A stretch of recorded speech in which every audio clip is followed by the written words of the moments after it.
The Woven Path by Robin Jarvis. Read by Nicholas Grace.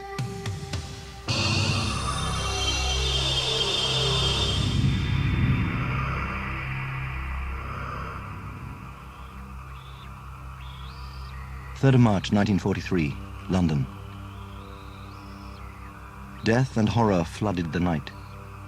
In the fog-filled high street, as the awful rumor of German bombs grew gradually closer, an American airman stumbled to his feet. Suddenly, two circles of light came sweeping through the mist, accompanied by the fierce rattle of a military jeep, a gruesome sight caught in the soft beams. Standing over the blood-drenched corpse of a GI, the MPs saw a lieutenant of the American Air Force. The murder weapon was still in his hands. "Frank's dead," he called desolately. "The knife," the driver hollered. "Drop it." "You got it all wrong," the man cried. Lunging forward, he pelted into the mist. "Hold it, Signorelli!" The running figure shuddered as the bullets blasted and ripped clean through his flesh. Gasping, he toppled to the ground. "Jesus," he choked. "I ain't ready." Before the darkness took him, the lieutenant's fingers clenched, tightening about the soft body of the toy in his hand. Then it was over.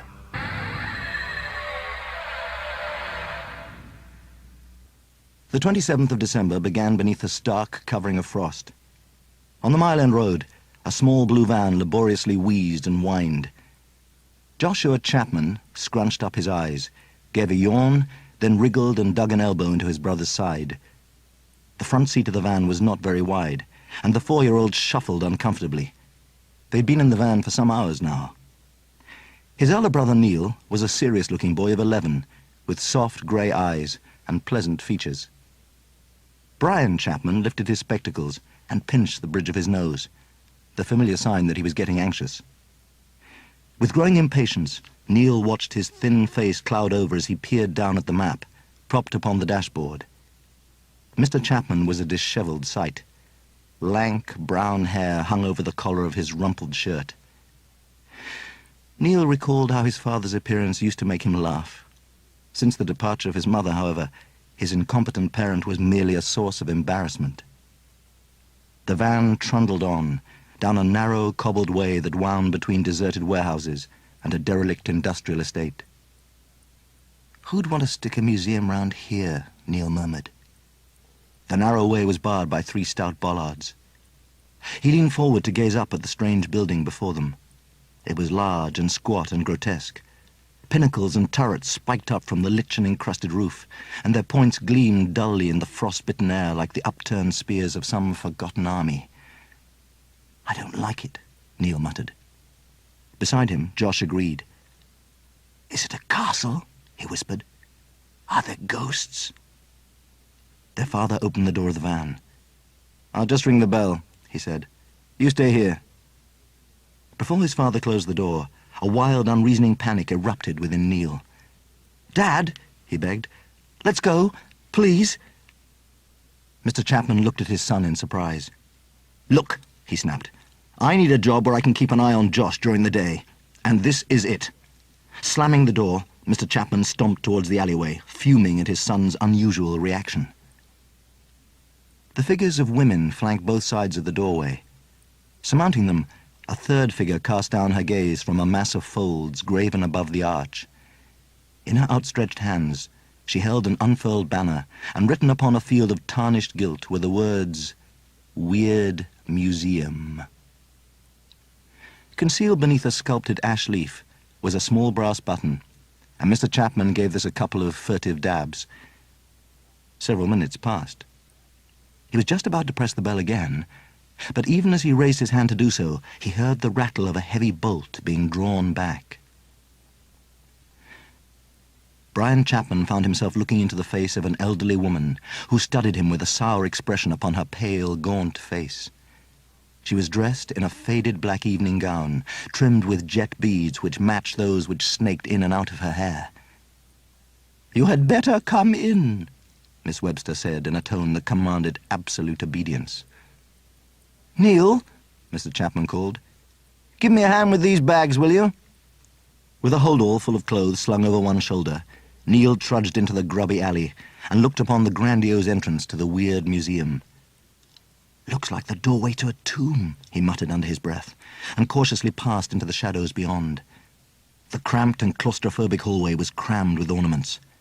A flight of stairs covered in a threadbare red carpet rose steeply to the other floors.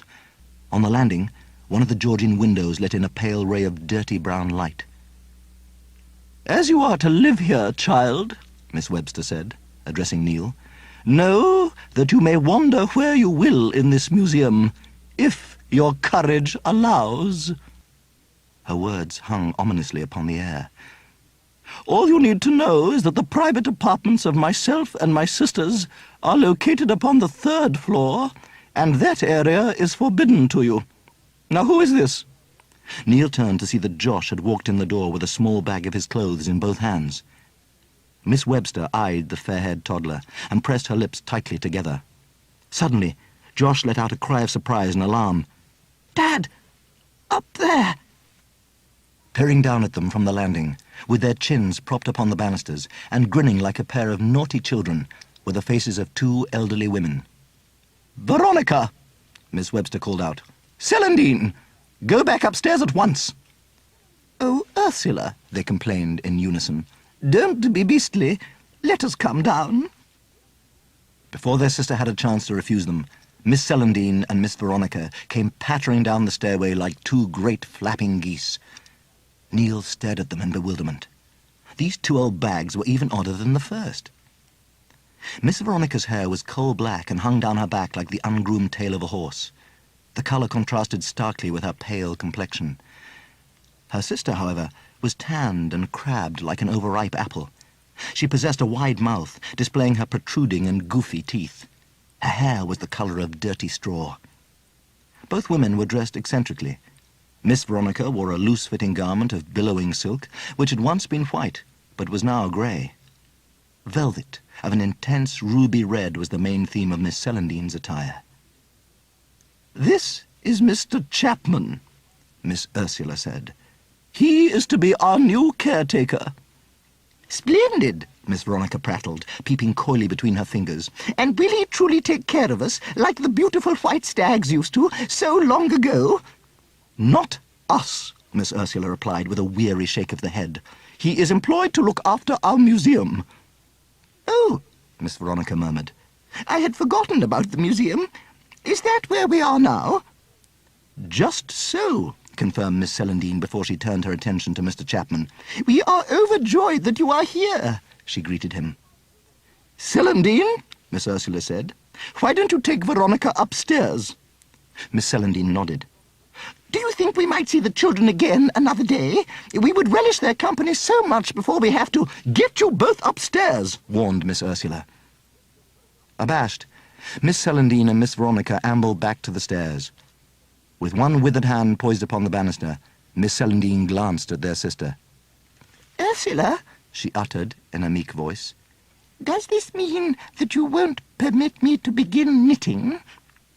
"Of course you can begin," came the calm reply. "Now be gone."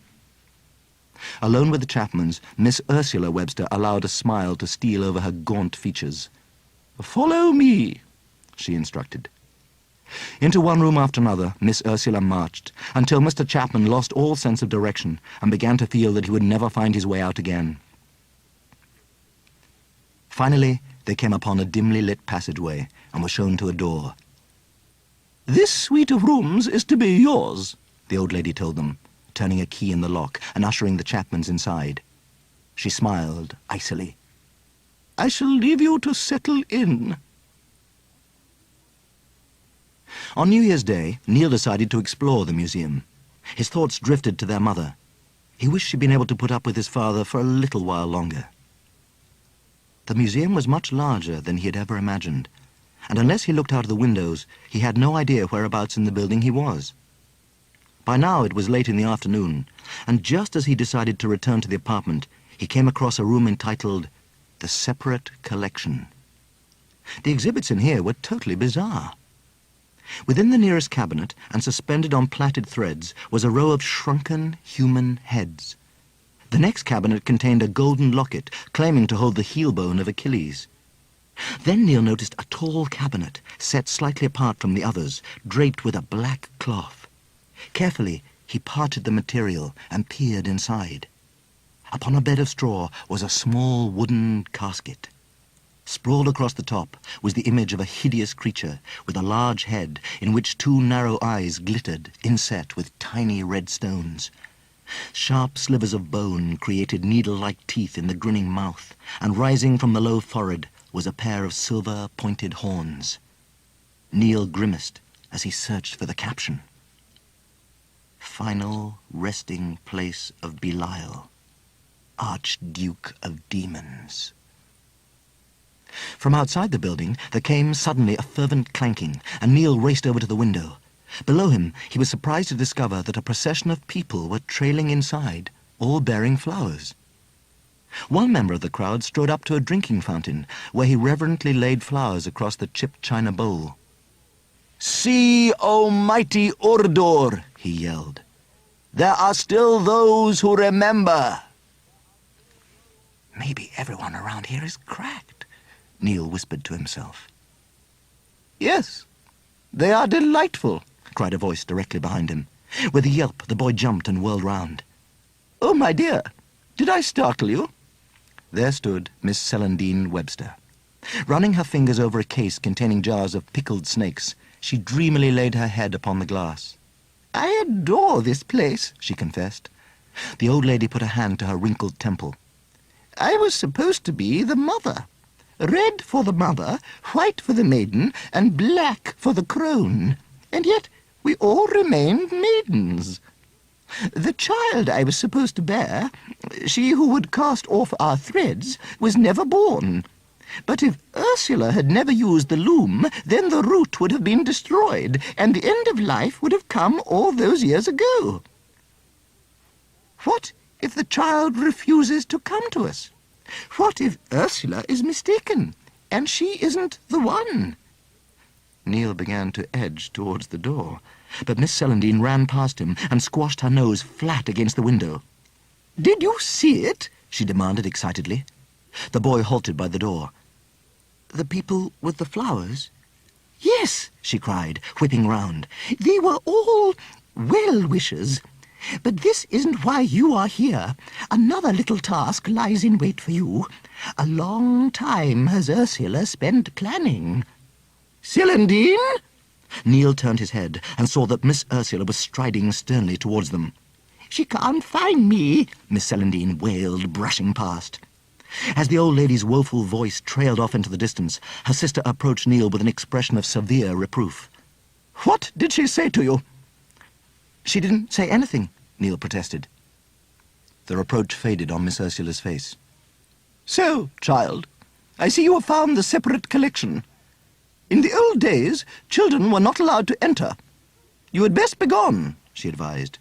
"This is no place to be after night falls." Neil gave her a humouring nod and set off through the darkening rooms. But soon the rooms he found himself in appeared strange and unfamiliar. Neil knew he was lost. Anxiously, he quickened his pace. Flying through door after door, he blundered into the mounting shadows. When he realized where he was, his spirits plummeted lower than ever. He was back in the separate collection. "Let me out of here!" he called. Then, from an unseen point beyond the cases, there came a voice. "Hey, kid," it yelled. "cool it, will ya?" Emitting a screech, the boy hurtled from the room. Who had spoken? The next morning, Neil slipped out of the apartment. Into the museum he went, glad of the wintry sunshine that streamed through the windows. Everything appeared so ordinary. His fears of the previous night seemed ludicrous.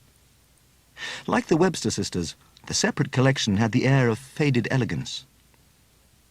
He wandered over to the shrunken heads. "All right," he began with mock sternness.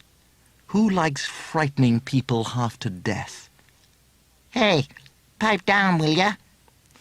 The voice, to Neil's surprise, spoke with a broad American accent. It appeared to be coming from within one of the cabinets, and the boy steeled himself for whatever he might find. Nearby was a plain case. Inside was a grouping of articles found within the trunk of an ARP warden from the Second World War. There was a corroded flashlight, a bundle of yellowing leaflets, a ration book, a gas mask, and, sitting incongruously in the corner, was a teddy bear. Suddenly, as he stared, the toy broke into a broad grin. Neil cringed from the cabinet. Then the toy's mouth opened.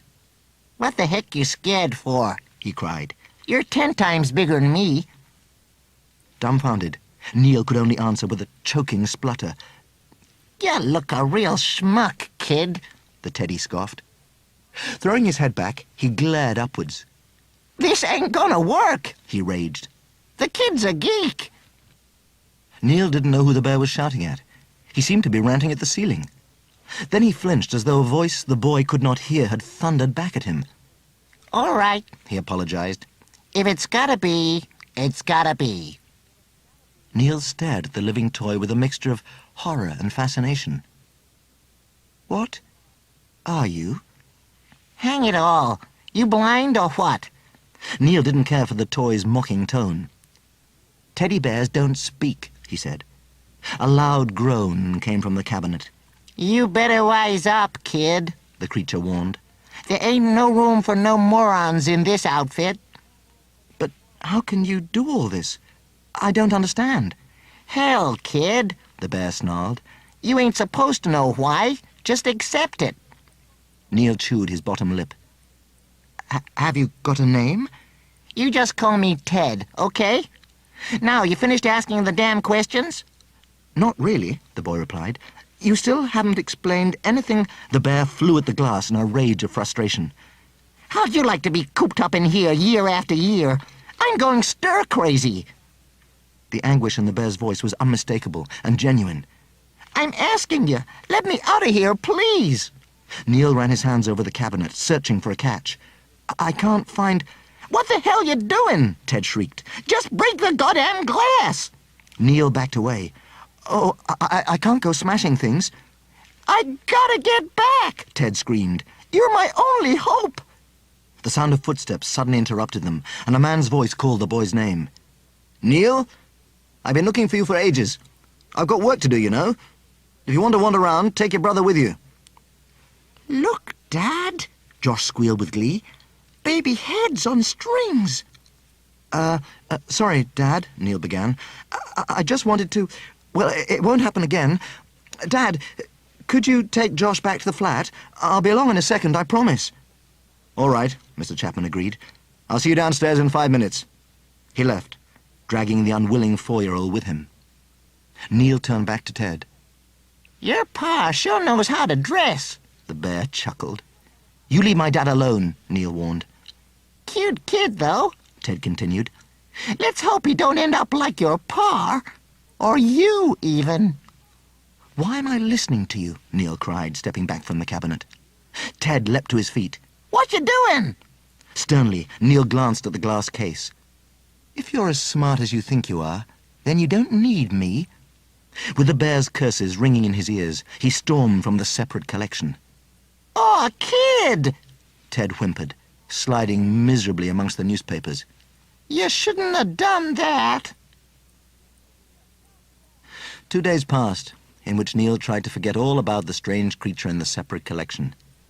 He'd almost managed to convince himself that it was a hallucination, when a chance remark from Josh compelled him to think otherwise.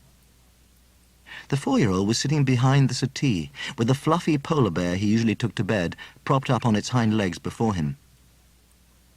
Say, hello, Groofles, he instructed. Go on, like the other one does. Neil raced to grip Josh by the shoulders. What did you say? He demanded. The toddler gazed at him in bewilderment. Let me go, he squealed. Tell me, Neil shouted, has someone been telling you that toys can talk? Was it when you were with Dad yesterday? The child stared straight into Neil's eyes, and in a tiny yet defiant voice, he said, It was a teddy. He said he was magic. Listen, Neil said frantically, you're not to go into that room where you saw that thing again. Why? Because it's dangerous, Josh. You've got to swear not to go there. I promise, Josh said solemnly. But as he spoke, he hid his hand so that Neil couldn't see his crossed fingers.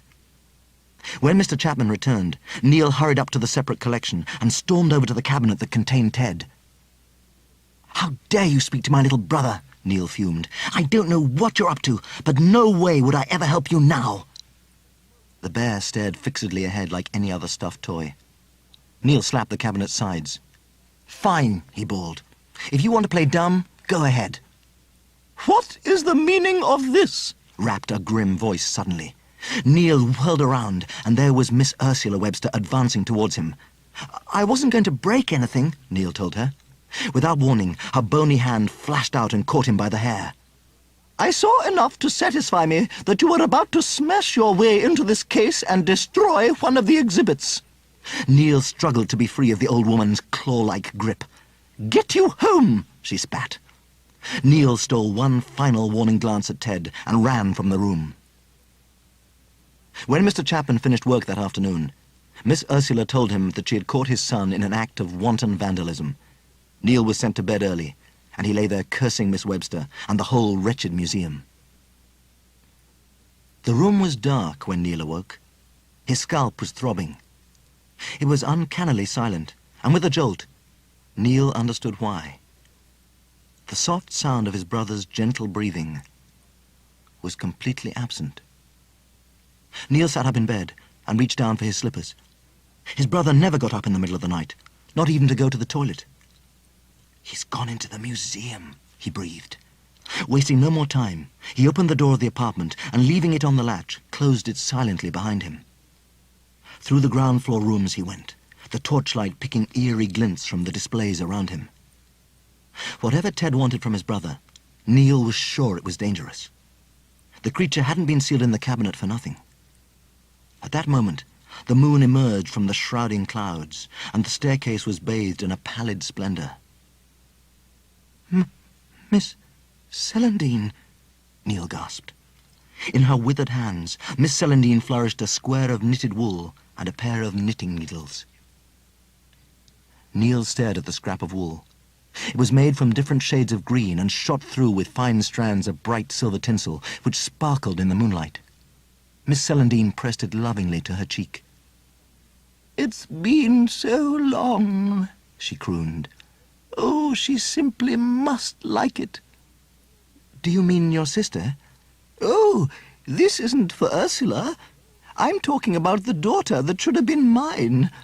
Ursula says that at last we can fetch her." "I'm sorry," Neil told her. "I must find Josh. I'm sure whoever she is will love what you've made." "Oh, it isn't finished yet," Miss Celandine clucked. "There's still so much to be woven into it. Your path may be the most deadly of them all." "Right," the boy muttered dubiously. I'm going then." A gurgle of amusement issued from the old woman's wrinkled lips as he brushed past her. "Good luck," she called after him. Enveloped by the murky gloom of the separate collection, Josh stood before the cabinet that contained Ted and stared in through the glass. "Knew you'd come back, kid." That incredible voice spoke. "You are magic," Josh rejoiced, jumping up and down. "Didn't I tell you I was good at all this hocus-pocus stuff?" "I love you, Mr. Teddy," Josh cried. "Quick, do it now."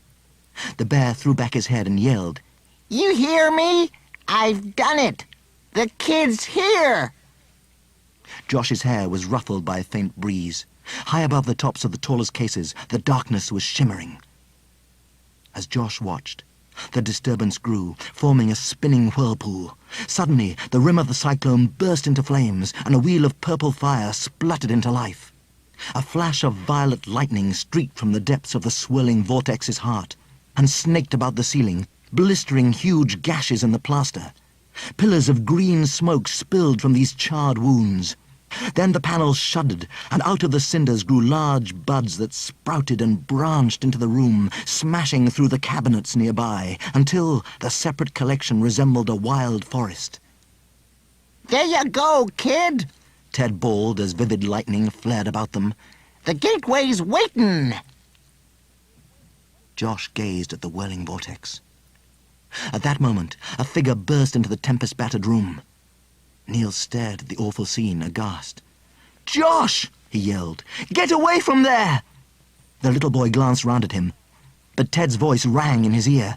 "Just run to the gateway and you'll be slap bang in Toyland Square." Josh's eyes were filled with wonder. Then, as he stepped beneath the dazzling wheel, a bolt of energy streamed towards him. The savage lightning wrapped itself around his arms and legs, bearing him upwards. With a shriek, he was snatched over the blazing threshold and flew headlong into the consuming darkness. "Josh!" Neil screamed. He spun round and glared at the bear still trapped within the cabinet. "Where is he? What have you done?" The bear shook his head. "Ain't got time for all that. If you don't go now, the gateway'll close and that really will be the end." Neil glared at the spinning entrance and prepared to launch himself at it. Ted growled. "You ain't going nowhere without me. I know where he's gone and how to find him." Neil wildly considered what he should do. Then he wrenched free the splintered leg of one of the destroyed cases and, shielding his eyes, threw it with all his might at the glass. With an explosion of sparkling slivers, the pane cascaded onto the floor. Neil snatched up the bear and charged straight for the shuddering, glowing circle. A searing streak of lightning caught him full in the chest. Then he felt the terrible might of the gateway dragging and clutching at him. With a clap of thunder, the flaming coils gaped wide, and suddenly he was inside, shooting deep into absolute blackness. But before the portal disappeared, a finger of energy escaped into the room. Over the broken cabinets it licked and danced, then seized one solitary object and sent it racing down into the closing gulf. The distant report of anti-aircraft guns hammered through the sky. Another raid was afflicting London. German bombs sang out of invisible clouds. For an instant, the sky was as bright as day. Then all was plunged into the gathering dark. It was late February, in the year 1943. As the skies flared and the fires rampaged, a small child haired frantically through the chaos, scrambling over the mountains of rubble. Below, 3 men, dressed in black uniforms and wearing tin hats, gave chase. Fearfully, the child looked down and saw that the fattest of them was drawing dangerously near. Fat Arnold glowered up at the child. "I'll learn, a bleeding perisher," he puffed. Too late. He saw the girl stoop and take aim. Before his plump body could swerve aside, a hail of grit and stones hit him full in his face. "Edie!" Peter Stokes shouted in as friendly a voice as he could manage. "There's nothing to be scared of, love." The girl cast about her wildly. "No, you don't, young lady," he cried, catching hold of her coat. Taking one of his hands from her, he waved to the 2 men below. "I got her!" he shouted. Seizing her advantage, the child sunk her teeth deep into the hand that held her. Immediately he let go, and she bolted swiftly down the slope. 16 days she's been loose now," Fat Arnold said. "How the heck has she managed to stay alive?" Suddenly, the ground shifted beneath their feet as a house 2 streets away took a direct hit, and all thoughts of the girl were instantly forgotten as the 3 air raid wardens raced off towards the burning building. Pieces of shrapnel whizzed and whistled onto the bomb site, glimmering like fiery hornets through the smoke-fogged air. In this strange, unearthly landscape, Edie Dawkins spread her arms out wide and danced. Her silvery blue eyes were almond-shaped, and a woolen pixie hood covered her tangled blonde hair. Round her neck, on a length of string, she wore an incendiary bomb that had failed to detonate, and as she capered round, the lethal talisman swung madly. This was her kingdom, and she was its unassailable queen. She knew every inch of its barren devastation and loved it all. Presently, a familiar spectacle illuminated the caved-in roofs. Behind the crippled remains of a high wall, the night was lit by streaks of purple lightning. A delighted grin appeared on the girl's dirty face, and she scurried towards the wall. In the center of the whirling ring, a tiny figure was growing larger with each passing second. It was a boy wearing pajamas and a dressing gown, and grasping something tightly to his chest. With a frightened shriek, Neil Chapman was thrown clear of the tunnel and rolled helplessly over the uneven ground. Disappointment clouded Edie's features. She had hoped the wondrous spectacle was going to give her another treasure, but she couldn't help smiling at the unfortunate boy. He looked so comical, sprawled amongst the rubble in his nightclothes, and at last she could make out the object in his hands. It was a teddy bear. Secretively, Edie lowered herself behind the wall. Jumping to his feet, Neil shook the bear. "What have you done with Josh?" he demanded. Ted tried to explain. We ain't in your time no more. Hey, cut that out! "Don't talk rubbish," the boy spat. "What do you mean, my time?" This is 1943, kid, Ted told him. Neil raised his eyes from the loathsome bear in his hands and gazed around them. At first, he thought they were in the middle of a building site, but now, under the glare of the orange sky, he could see what were in fact ruined homes. Overhead, he heard the distant engines of planes. "My God," Neil whispered. "What have you done?" Ted cocked an ear upwards and shuddered. Look, you gotta find shelter. Neil shook his head defiantly. "We're not going anywhere until you tell me where Josh is. Why isn't he here?" Time is a funny gizmo, kid. Your delay back there in the museum throwed us out of whack. This ain't where Joshy is supposed to turn up, and if we don't find that place, then his chances of making it through are nil. "Just tell me where to go," Neil muttered. Everywhere, except for the sky, was swallowed in darkness. No street lamps shone, and not a chink of light glimmered from the houses. "Oi!" a deep voice suddenly roared. Neil whipped around, and the torch beam glared in the face of a large man wearing a tin hat. ARP. Ted breathed with relief in the boy's ear. Stick with him.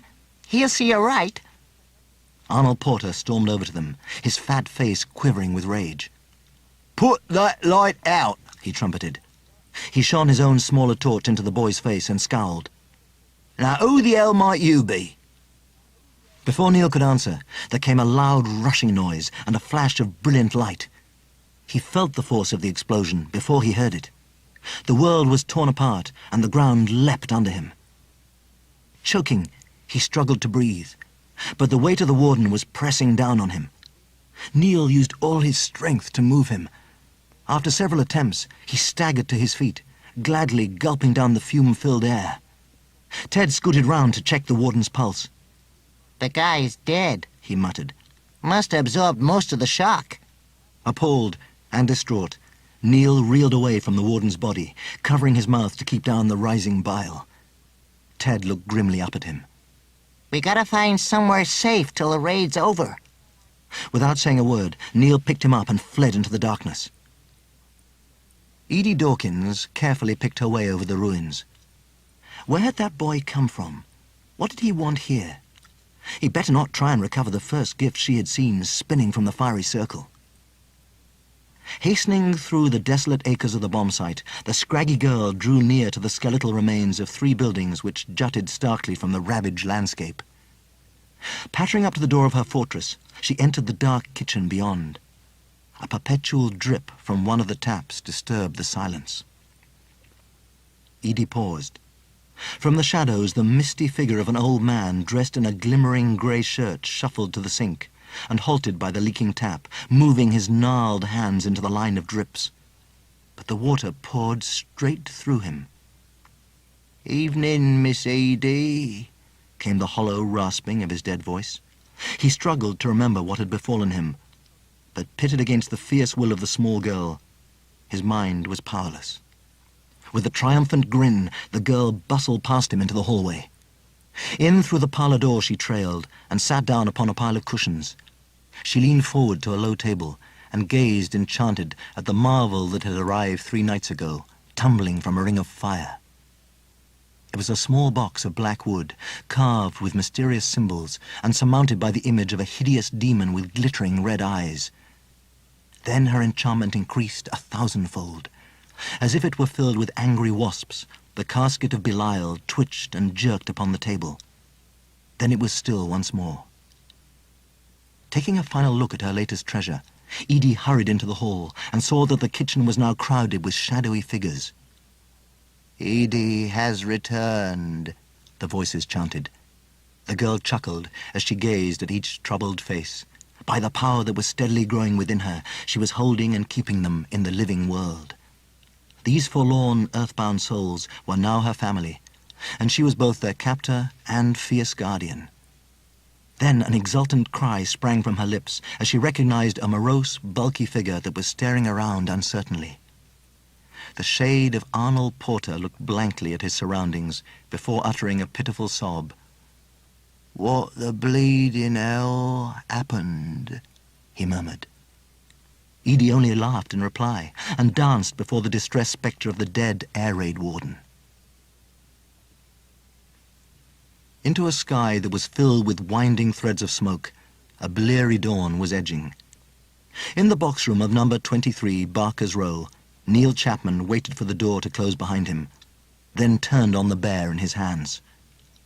"Now," he demanded, "you tell me exactly what's going on here."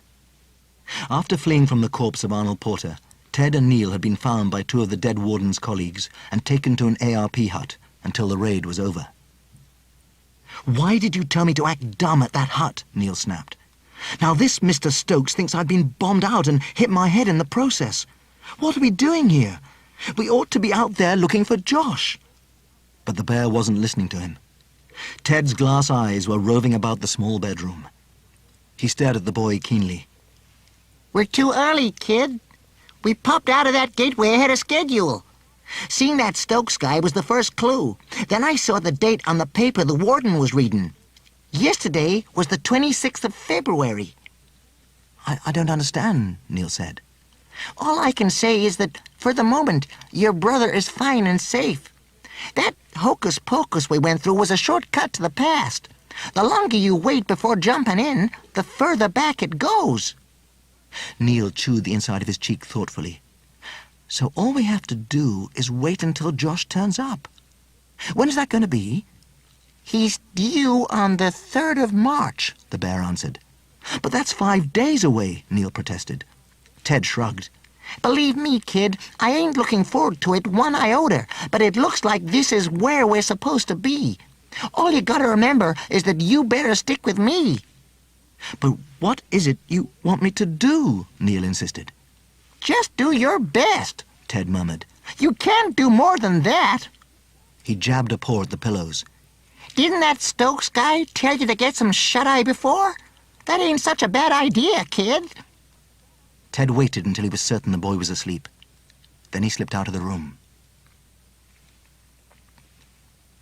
Jean Evans lifted her arms to the early sunshine and stretched. The only daughter of Peter Stokes was a lovely creature, even dressed in the plain blue siren suit. Her eyes were as green as a cat's and sparkled in the sunlight, contrasting with the red glints that danced in her hair. A whinging cry made her spin on her heel, and she stooped through the low door of the Anderson shelter. Wrapped in blankets, upon one of the bunks was a small child, and she picked him up in her arms. There, Daniel," she said. "Don't cry, Angel. Let's see if Grandad's come back yet." Peter Stokes was stripped to his vest and braces and washing his face in the sink when his daughter entered the kitchen. He was a tall, middle-aged man. Set beneath a care-lined forehead were a pair of steely blue eyes that were both piercing and gentle. "Morning, Dad," Jean said. "Heavy last night, weren't it?" The sound of her fluting voice rang into the hallway and up the stairs to where Ted was standing. A dreamy, yearning expression haunted the bear's face as he listened. "Nearly caught that Dawkins girl," Peter said. "Only the perisher bit me." "I'll put some iodine on it for you." "No, it looks worse than it is. We got a guest staying with us, a young lad. Found him wandering round last night. Can't remember a thing, poor kid. I put him in Billy's room." "You put him in there?" came the girl's astonished voice. "A shrine's no use to no one, is it?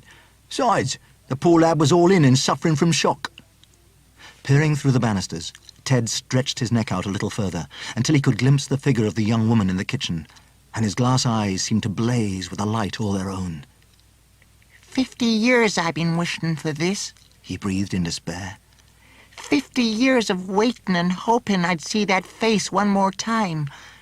She's twice as beautiful than I ever remembered. Later that morning, Neil was awoken by a dig in the back from 2 bony fingers. "Stir yourself, boy," barked a gruff female voice. Neil blinked and stared up at the wizened creature hunched over the bed. Irene Stokes squinted suspiciously through a pair of round, gold-rimmed spectacles. "Who are you?" Neil asked. "I'm only the one whose roof you're sleeping under," rapped the reply. I thought this was the warden's house," he mumbled. "That's my son you're talking about," she rattled back. "I warn you, boy, this is my house, so you better be on your best behaviour. Now, get ready. Shopping doesn't get itself, you know." Mumbling unpleasantly to herself, she handed over a large white shirt and a pair of short grey trousers. "That shirt's Peter's second best," she told him, "and the trousers belong to his son, William." I'll be sure to thank them." "Can't thank Billy," Mrs. Stokes snorted. "He joined up and was killed in North Africa 4 months back." "I'm sorry." "Billy was as stupid as his father," came the cold reply. "Hurry up and get dressed, boy. I heard there might be some sausages going today, and if I don't get in the queue, well, you'll be sorry." And so they set off. Bouncing her grandson's pram over the cobbles, Mrs. Stokes turned down a narrow lane. At that moment, a slim woman appeared at the end of an alleyway and sauntered towards them with a superior smirk on her face. "Hello, Irene," She said in an irritating voice. "Down the underground again last night, were we?" "What if I was?" Mrs. Stokes replied through tight lips. The other woman gave a haughty laugh. "I really don't know how you can bear it, all those sweaty people cooped up down there. You'll be at our next meeting, I trust." Mrs. Stokes nodded woodenly and waited until she'd gone out of earshot. "Who was that?" Neil ventured warily. "That's Doris Meacham," Mrs. Stokes festered. "Lives at number 30. All she ever does is swank. Her and her make-do and men classes. Oh, she loves showing off the latest bit of rubbish she's made and all the things she's managed to salvage for the war effort. One of these days she'll come a cropper, and I hope I'm there to enjoy it." Plodding wearily through the factory gates, Jean Evans dragged the headscarf from her hair and thrust it into the pocket of her overalls. It was already growing dark. Another shift in the munitions factory was complete. A fresh-faced girl with dark hair and ice-blue eyes hurriedly made her way forward. "Jean," she called, waving her hand in the air. "Wait for me." For most of the war, Kathleen Hewitt, or Kath as the troops called her, had moved from one house to another, having been bombed out so many times that she lost count. At the moment, she was billeted with the snobbish Mrs. Meacham. "Oh, you look like a wet Saturday," the girl giggled as she drew level with Jean. "I'm going to go down the pictures tonight. Do you want to come too? I don't half fancy that James Mason." "Fellas are the last thing on my mind," Jean assured her. "No wonder you look like that then," Kath laughed. "Do you mind? I'm married." "No, you're not," Kath said bluntly. "Your Sandy's bought it, and you know it." Jean glared at her. "He's listed as missing." "Same difference. One of these days you'll be getting a telegram. At least then you'll be able to mourn him proper." "I don't believe you sometimes, Kathleen Hewitt," Jean blurted.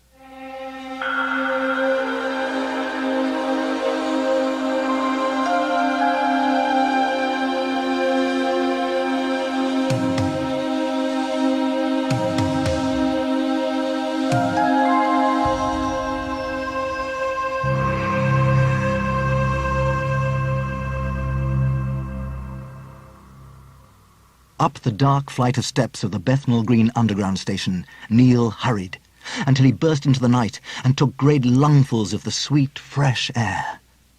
They had just escaped from the scrutiny of Mrs. Stokes. "I can't stick this out," he complained. "That old bag has made my life a misery all day. Can't we just hide until Josh turns up?" "Not for a whole 4 days, kid," Ted told him. "But we better take off now. There's someone I gotta see tonight, and I wouldn't miss it for the world." Neil glanced around them and shivered. It was a cold night, but there was something more to it than that. There's a bad feeling tonight, the bear murmured. Dunno what it is. Something downright nasty in the atmosphere. Start working that-a-ways, kid. Right now is when it all starts. Presently, they came to the high street. Whoa! Ted hissed, reining the boy to a standstill by pulling on his ear. The foyer of the Gaumont Picture Palace was dark in accordance to the blackout. Striding determinedly from the double doors came the figure of a woman. Jean! A voice called out behind her. Hold on! Out of the cinema came Kathleen Hewitt, her high heels clattering over the pavement. "You should have stayed," Jean told her. "I'm just not in the mood for watching no film." As the two women made their way through the deep darkness, Neil turned his head to look at Ted. What are we spying on Jean for?" he asked. The bear merely prodded his shoulder and pointed behind him. Neil peered into the darkness where he saw two figures. "This is swell, Frank. We got the whole of London, and you go and get us lost. I told you we should have got a cab, but no, who had to get a bus?" Hey, I'm sorry, but I promised my mom I was gonna ride one of them. I can't wait to write home and tell her. Frank, you do not write to your mother on a weekend furlough. From the gloom, the two Americans came, and Neil eyed them curiously. The one called Frank was tall and gawky. His companion had a pleasant, handsome face with Latin features. The ghost of a smile twitched the corners of Ted's mouth. Then he whispered quickly into Neil's ear. Move into that doorway. Without arguing, Neil obeyed, and presently the Americans passed them by. "You know them?" Neil muttered. I did once, kid, he replied darkly. You mind if we follow them a little ways? "I'm in no rush to go back," Neil answered glumly. Ploughing heedlessly through the blackout, Gene Evans blindly collided with the Americans. Frank threw his arms wide and regained his balance just in time, but his buddy sprawled to the ground. "Why didn't you look where you're going, fella?" he yelled, scrabbling to his feet. "Why, I ought to knock you down." Jean strained her eyes to peer at the blustering airman. She was going to apologize, but the man's rudeness cancelled all thought of that. "You do, and I'll punch you right back," she warned. Hearing the female voice, the American's attitude changed immediately. "Hey, baby," he treacled. "What can I do to make up?" The man reached out a hand to her, but she shook it off. "Anyone told you we're supposed to be allies, honey?" "I'm not your honey, and if you don't mind, I've got to get somewhere." He made an elaborate bow before her. "Lieutenant Angelo Signorelli," he grandly announced. "And this is my buddy, Frank Jeffries." Frank shuffled uncomfortably. Pleased to meet you, ma'am, he murmured. With a clip-clop of her heels, Kath blundered up to them. Jean, she said in a demure voice, unlike her natural one, are you talking to someone? Who is it? Angelo introduced himself and Frank once more, and the girl slipped her hand through the arm of the tall airman. "I'm sure glad we ran into you," Angelo said. "Would you believe we was lost?" Jean pursed her lips. "I wouldn't believe anything you told me," she said dryly. "Oh, honey, what say we go for a few beers and talk this over?" "Not on your Nelly," came the flat answer. At this point, Kath pulled Jean back around the corner. "You owe me, Jean Evans. I could have been swooning for James Mason right now if it weren't for you." Jean grudgingly relented. "Oh, all right, but just the one, mind." Round the corner, a similar discussion was taking place. "I dunno about this, Woo," Frank murmured. "Heck, when that girl took my arm, I plumb froze up." "You're with Uncle Houdini now. Lady Luck's special favorite. What could go wrong, huh?" Angelo replied. "Hush up. Here they come. Well, ladies, you decided?" "Oh, yes," giggled Kath. "We'd love to join you for a drink. There's the Ring of Bells just up the road." Walking a little distance behind them, Neil saw a wedge of light suddenly slice through the coal-black street as the pub door was pushed open. Then the darkness sprang tightly back. "I've seen enough now," Ted muttered sorrowfully at his ear. "Do you want to know the real reason I brought you here, kid?" The bear's furry shoulders were hunched as though a tremendous weight was pressing down on them. Tell me, Neil breathed. Ted pointed at the blacked-out windows of the public house. Those people in there, He said, his voice splintering with remorse. in a matter of days, 3 of them will be dead. I been promised I can save them. I got one chance, and I ain't gonna foul it up. You risked both mine and Josh's life to save 3 total strangers? I don't believe you, Neil cried incredulously. You'd better, Ted answered somberly. 'Cause in 4 days' time, the fate of your kid brother is tied up with theirs. As the hours melted into the early morning, Edie Dawkins bounded over a jumble of pulverized brick and roof slates. A puzzled scowl stole over the child's face.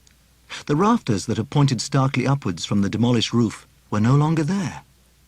At once, the girl's thoughts flew to her hoard of precious salvage, and she scarpered swiftly towards her home. In the gloom that gathered about the rear door, a throng of whispering figures called out as she hurried forward.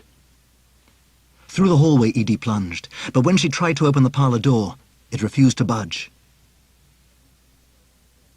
"Don't you go in there, miss," the plump shade of Arnold Porter warned.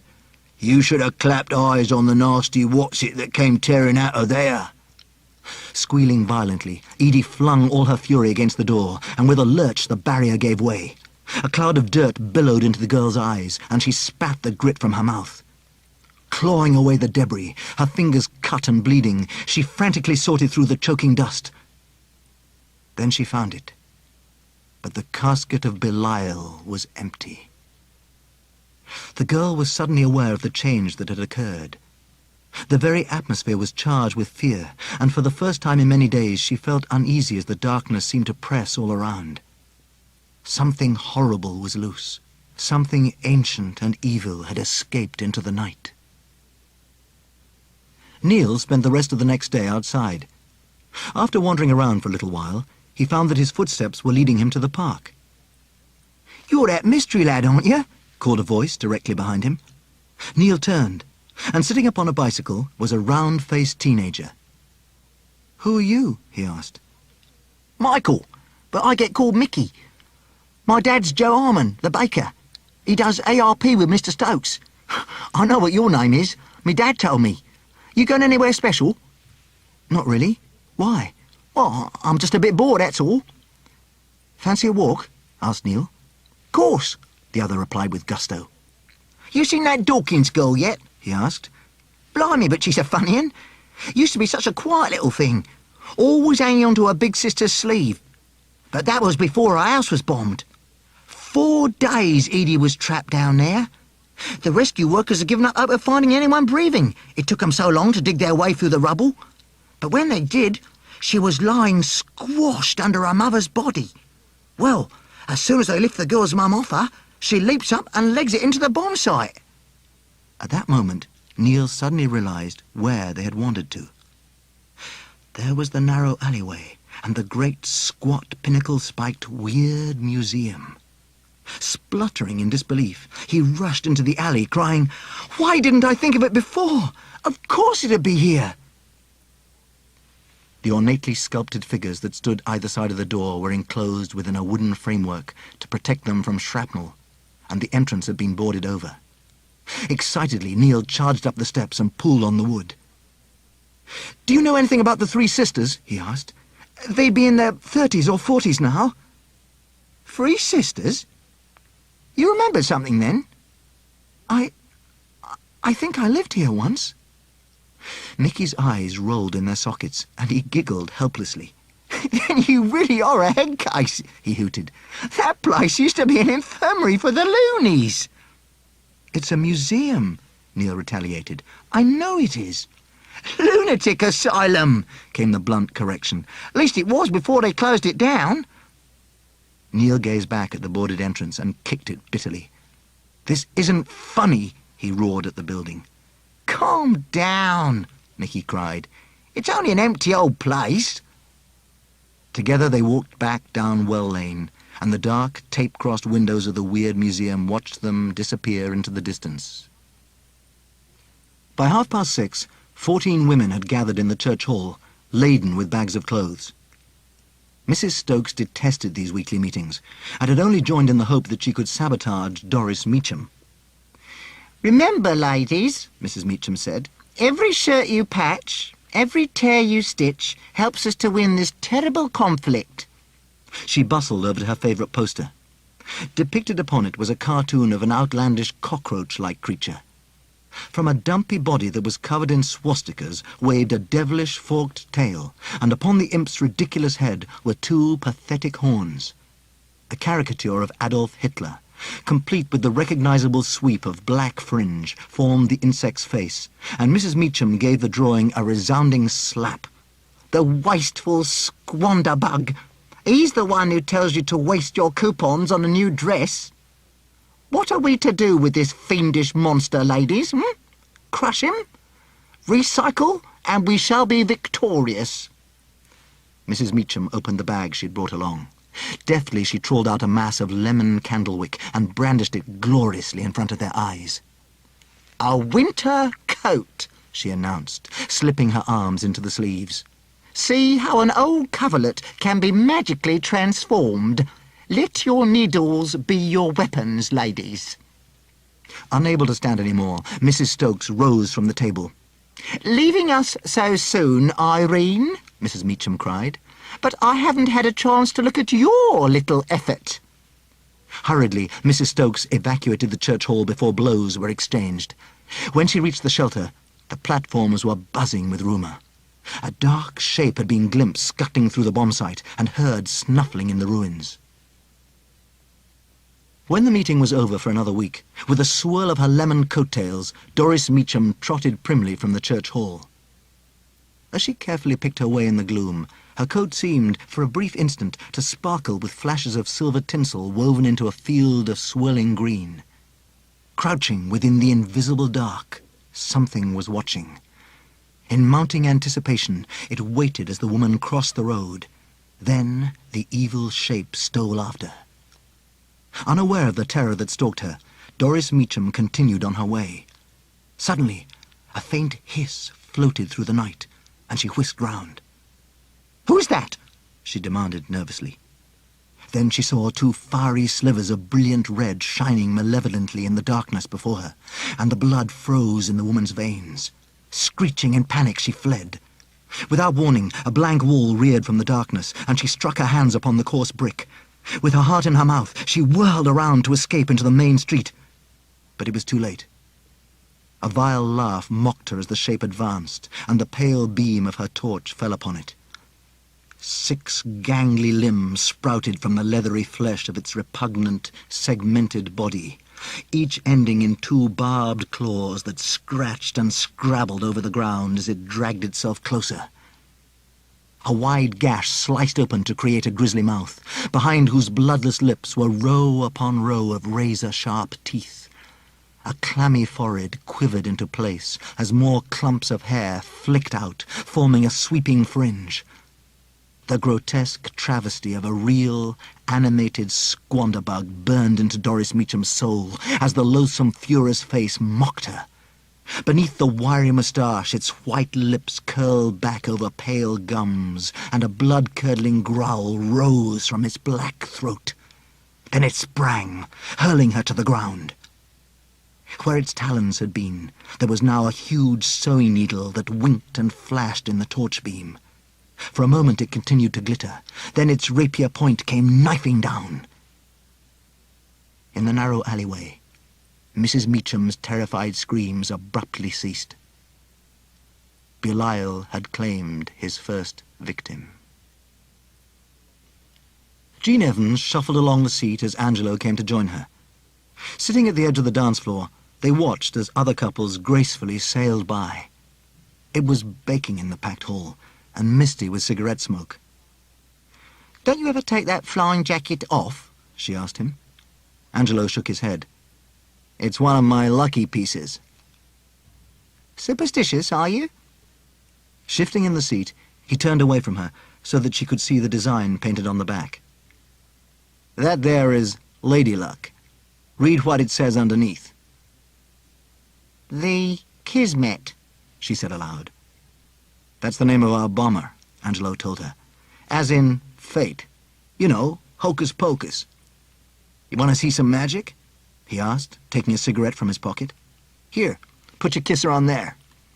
Jean complied, and along the side of the cigarette was a perfect print of her lips. Ah, Angelo cooed. That's one lucky smoke. Now, watch. From his wallet, he took a £1 note and rolled the cigarette inside it. Flicking open his lighter, he thrust the paper tube into the flame, and the money fizzled between his fingers. Now, he cried, reaching behind the woman's ear and pulling out a cigarette. Hey, presto! It's the same one. There's your lips. Jean glared at him angrily. Have you any idea what I could have bought with that? I give in, Angelo cried. I can't do anything right, and God knows I tried, lady. What you doing here anyways? Jean folded her arms stiffly and gazed at the passing dancers. It certainly wasn't to see you again, she said. Oh, gee, babe, thanks a bundle, the American muttered, rising from the table. Jean watched as the painted figure on the back of the flying jacket disappeared in the crowd, and a wave of guilt flowed over her. Springing out of her seat, she hurriedly chased after him. Outside the dance hall, Angelo leaned against the wall. It had turned into a beautiful night. The clouds had cleared to reveal a radiant full moon, and London was dipped in a pool of silver. Penny for them, a voice said behind him. Angelo drew on the cigarette. I'm not going to take your money either, he answered, but there was a lightness in his tone that showed he didn't bear any grudges. You got a pretty sky here, he marveled as Jean came to stand beside him. Would you just look at that old moon blazing up there? I hate the moon, the woman bluntly replied. I dread nights when it's full. It makes it easier for the Germans to drop their bombs. Yeah, the American slowly agreed. It does. Jean shivered, staring up at the brilliant, swollen disk. I don't know what it is, she said, but it seems worse tonight, as though there's something prowling under that bright moon. It's horrible that something so lovely could be the cause of so many deaths. Hey, Angelo murmured, if you really think that, then there's no point fighting this war. What victory would there be if beauty's going to be cursed, huh? I wouldn't want to live in a world like that, would you? I think I already am, she breathed. Within the dance hall, the band began to play Moonlight Serenade, and the woman laughed, finally dispelling all traces of her earlier stress and unease. You want to go back inside? Angelo asked. Jean shook her head. No, she replied. Dance with me out here. Just once under that bright moon, then maybe I won't hate it no more. You're wasting your time, kid, Ted had said, back in the box room of number 23. Won't do you no good going to that museum. Not in this time. Snooping round that place is the last thing I want to do right now. I'll go on my own then, Neil decided. Ted eyed him cautiously. You just be careful. That museum ain't no amusement park. With this exchange ringing in his ears, Neil left the Stokeses. He decided to cut through the bomb site, and in a matter of minutes was standing at the edge of the large expanse of ruined houses and wasteland. Bathed in a ghostly radiance, the desolation was a startling environment. It's like walking in a city of the dead, he reflected grimly. Moving as quickly as he could, he journeyed deeper into the cold heart of the demolished realm. And then the voices began. At first, they were indistinguishable from the slight breeze that blew icily into his ears. But it was not long before he could discern actual words floating through the night, and, as the hairs on his neck prickled, the boy stopped dead in his tracks. Boy, a plaintive, melancholy voice whispered. From the deep shadows they came, 8 misty figures with sunken eyes and ashen faces, wearing the clothes their bodies had perished in, and as one, they lifted their grasping hands to Neil. "Get away!" he yelled, but his terrified voice was thin and without force. "All right. What the bloomin' hell's going on here, then? Neil recognized the voice immediately. Cutting a sway through the misty figures, the boy saw the ghost of Arnold Porter stumble to a standstill. "I know you," the warden's shade muttered, his fat face quivering as he battled to remember. To Neil's astonishment, a young girl thrust her way into the ghostly circle. Both children regarded one another suspiciously.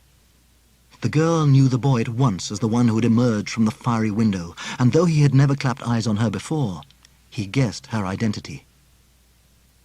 You're Edie Dawkins, aren't you?" The girl continued to glower at him, narrowing her almond eyes into the meanest slits. "I've heard about you," the boy rambled anxiously. "Aren't you afraid of these things?" She shook her head with slow pride. "It is out there," the shimmering figure of an old man warned, pointing a trembling finger over the steep hill. "The fiend. It has claimed that corner as its very own, and it is growing. That lad was heading straight for it. Oh, Miss Edie, can't you feel the evil? It's stronger now than it was before. You must go." Edie bared her teeth like a possessive dog protecting a bone. "No, miss," Arnold called as she paced towards the mountain of debris. "There's nowt you can do. You ain't got that kind of power."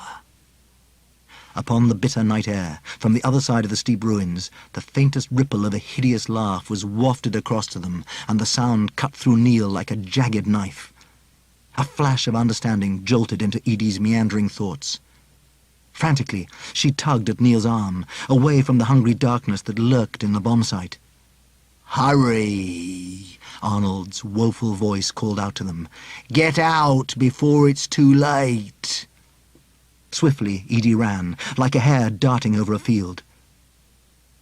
"I don't understand," Neil panted. "What's going on?" Capering over the ruins, the girl hurried to the far edge of the bomb site, and only when she was standing within sight of the road did she stop. Pirouetting upon a fallen section of fence, she danced on tiptoe. That shape in there," Neil wheezed, not wishing to say the word ghost. "He's dead. I saw him. Why are all of them—" Edie smugly pointed at herself. "You?" Neil asked. "You mean you're the reason?" She nodded and pranced up and down the fence. Neil stared at her. The girl was certainly peculiar. Then he noticed the incendiary device hung about her neck. "Is that live?" he gasped. "Edie, it could go off at any second. Take it off." Fearlessly, the girl lifted the bomb in both hands and nuzzled her cheek against it. Then, half closing her eyes, she stroked the tail fins and rocked from side to side. "Everyone was right," Neil said. "You are mad." Edie opened one eye and gave an enchanted chuckle. Then she skipped to the end of the fence. "Wait," Neil called. "You can't go back in there." Laughing, she pointed in the opposite direction, then gambolled sprightly behind a tall, plaster-dusted hedge. Unnerved, Neil hastened back to the road. He still had to get to the museum. "If I don't get back home pretty soon, I'll end up as cracked as she is," he told himself. He hadn't gone far when a faint whirring made him turn, and seeing a weak hooded lamp sailing towards him, Neil ran to the nearest shop doorway and hoped he hadn't been spotted. Peddling leisurely, Michael Harmon was gliding down the street on his bicycle. "Oi!" he yelled, stepping harder on the pedals. "Neil! That you?" "See you tomorrow," Neil called, and disappeared into an alleyway. "Neil!" Mickey shouted, shining the lamp down the street. "Where did you—" Nearby, his friend suddenly gave a frightened cry. In a rattling instant, Mickey had found the alleyway. There was Neil, standing stiffly in the narrow dead end. Slowly he shifted around to stare at Mickey, the colour draining from his face. There was the bloody corpse of Doris Meacham. The eyes were still wide with horror, and her open mouth was locked in a petrified scream. Oh, I wish you didn't have to go back to camp tomorrow, Kath said as she and Frank dawdled behind Jean and Angelo. That goes for me too, but don't you worry none. As soon as I get my next leave, I'll be knocking on your door. I hope that'll be soon, she murmured. Yeah, well, here's hoping I can handle a raid over the Big B. Oh, they won't send you over Berlin, will they? The girl cried. How's the day after tomorrow grab you? He muttered. No. Oh, forget I said that, he quickly told her. I could be thrown into the slammer for letting that slip. Outside number 23, Jean was saying goodnight to Angelo. Why does Frank keep calling you Vu? She asked. Angelo dug into his flying jacket and brought out a toy dog. Jean, meet Tex. The woman laughed. Hello, Tex, she said. Likewise, Angelo barked out of the corner of his mouth. I got him the first night I was in England. Oh, what is that to do? Hold on, he declared, pulling a silver chain from under his collar. This is a St. Christopher's medal, and in this pocket I got me a bottle top, a watch strap, a broken lighter, a picture of the Empire State. What's it all for? She asked, bemused. Every one of these charms has been with me since the first mission. I done flown out on 12 now, and I'm still here. So one of them's got to be doing something. Ah, she muttered in mock solemnity. But what'll happen on the next one? That'll be number 13. Angelo's face changed dramatically. You trying to put a hex on me or what? He cried. I'm sorry, she apologized, distressed to see the effect her words had had on him. The airman recovered quickly, and even managed to turn on his mischievous grin. All the guys call me Vu. It's short for Voudini, as in a mix of voodoo and Houdini. The amusement faded from Jean's eyes as an almost imperceptible whine sounded in the moonlit sky. Here they are, she moaned. I'd better get to the Anderson. I really did have a nice time, Angelo, thank you. You just gonna turf me out in the middle of an air raid? Don't I even get a cup of coffee? Jean considered him uncertainly. Here, Angelo declared, thrusting his toy dog into her hands.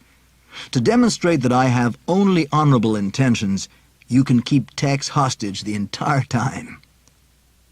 Relenting, the woman accepted the musket and tucked him in her belt. Just one cup, she warned, and it'll have to be tea. Inside the house, a small, furry figure stood upon the stairs, with both ears cocked towards the front door. Suddenly, it opened, and before the bear could take cover, Jean and Angelo entered. I'll put the kettle on, the woman said, walking to the kitchen. What do you know? Angelo sniggered, picking Ted up and following Jean into the kitchen. That belongs to a poor, bombed-out boy my dad brought home. You know what it means, don't you? Jean smiled doubtfully. What? She asked. I got me a hostage of my own, he cried, placing the toy on the cupboard and moving towards her with outstretched arms. Just one tiny kiss, Jean, Angelo pleaded. You wouldn't deny a man about to leave on his 13th mission that, would you? I think you'd better leave, Jean said. Sitting on the cupboard, the bear looked away as the airman kissed her. Stop, Jean cried, pushing Angelo away. I can't. Get out. You gotta face it, Jean. The guy you married ain't never coming home. At that moment, there came a tremendous thud and clatter from the garden, and ignoring the blackout regulations, Jean drew the curtain aside. On the roof of the outside toilet, a small, rod-like object had landed, and already tongues of bluish-white flame were lapping over it. Incendiary! She yelled, flinging open the back door and running outside. With the aid of a garden rake, Angelo maneuvered the incendiary into an empty bucket and threw fistfuls of soil on top of it. Then he took a step closer to Jean. No, she cried, suddenly desperate to be left on her own and searching for a way to make him see that she was serious.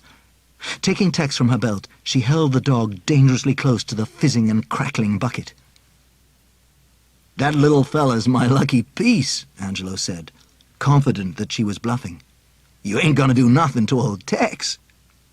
Jean stared at him, hating his conceited arrogance. The American grinned, but too late realized that he pushed her too far. Sobbing with emotion, Jean threw the dog on the glowing soil within the bucket, where it immediately began to smoulder. "Hey!" Angelo roared, lunging forward, but it was too late. Flames were racing up Tex's body. He watched helplessly. Without Tex to protect him, he was certain his 13th mission would be his last. Unable to say another word, Angelo turned on his heel. Shortly, Jean heard the front door slam. Gingerly, she picked the blackened remains of Tex off the ground and ran back into the kitchen with them. "You can be a right cow when you want to be, can't you?" she chastised herself. Then she noticed that the place where Angelo had put Neil's teddy bear was empty. "He couldn't," she cried. The young woman hurried to the front door and peered down the street, where she saw Angelo's figure already disappearing in the dark distance. Standing in the porch of Mrs. Meacham's house, Frank hugged Kath tightly. "I gotta get after Voo," he said. Giving her one last kiss and pressing a pair of nylons in her hands, the tall American leapt over the gate and vanished into the night. Kath trudged upstairs and threw her coat onto the bed. Then she walked over to the wardrobe and unlocked it. Kneeling on the carpet, the dark-haired girl pulled open a drawer. Taking her newest pair of nylons, she stuffed them roughly in amongst the dozens of others as an ugly sneer transformed her features. The sneer spread as she pulled out from under a pile of clothes a large wooden box, which she placed delicately upon the dressing table. The news of Mrs. Meacham's murder shocked and horrified everyone. Arriving back from the underground slightly later than usual, Mrs. Stokes was aggravated to find a po-faced police inspector and a constable waiting to take a statement from her. "So," she chirped, her eyes gleaming and hungry for luscious details, "how did it happen?" "Mother," Peter murmured. Suddenly, Neil came running amongst them. "Where is he?" he cried, racing around the room, scattering cushions everywhere. Peter gently caught his arm. "What's the matter, lad?" he asked. "What have you lost?" "Ted!" the boy shouted back, ignoring the astonished faces of the policemen. "Neil," Jean guiltily began, "I'm afraid someone took your Teddy away. I couldn't stop him." A look of fear fixed itself on Neil's face. "Who took him?" he shrieked manically. "Where'd he go?" "It was an American," she answered, feeling her grandmother's eyes bore disparagingly into her. "I think he must have taken it back to his airbase. Oh, Neil, I'm sorry. I'll make you another one." The boy staggered away from her, shaking his head in disbelief. "I've got to get Ted back," he whimpered.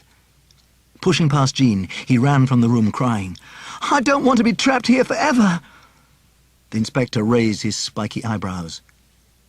"Should have grown out of teddy bears at his age," he remarked firmly. Out on the airfield, the squadron's bombers were lined up on the tarmac in vast, stately rows. Standing proudly between Big Mama and Lil Honey was the Kismet. Angelo Signorelli clambered up onto the left wing. Raising a bottle of beer to the heavens, he threw back his head. "Hey!" he cried. "Fate, Lady Luck, Kismet. This is Lieutenant Angelo Signorelli speaking. First thing tomorrow morning, me and my buddies are gonna be putting our necks out, and we'd sure appreciate it if you could see that we came out of this in one piece."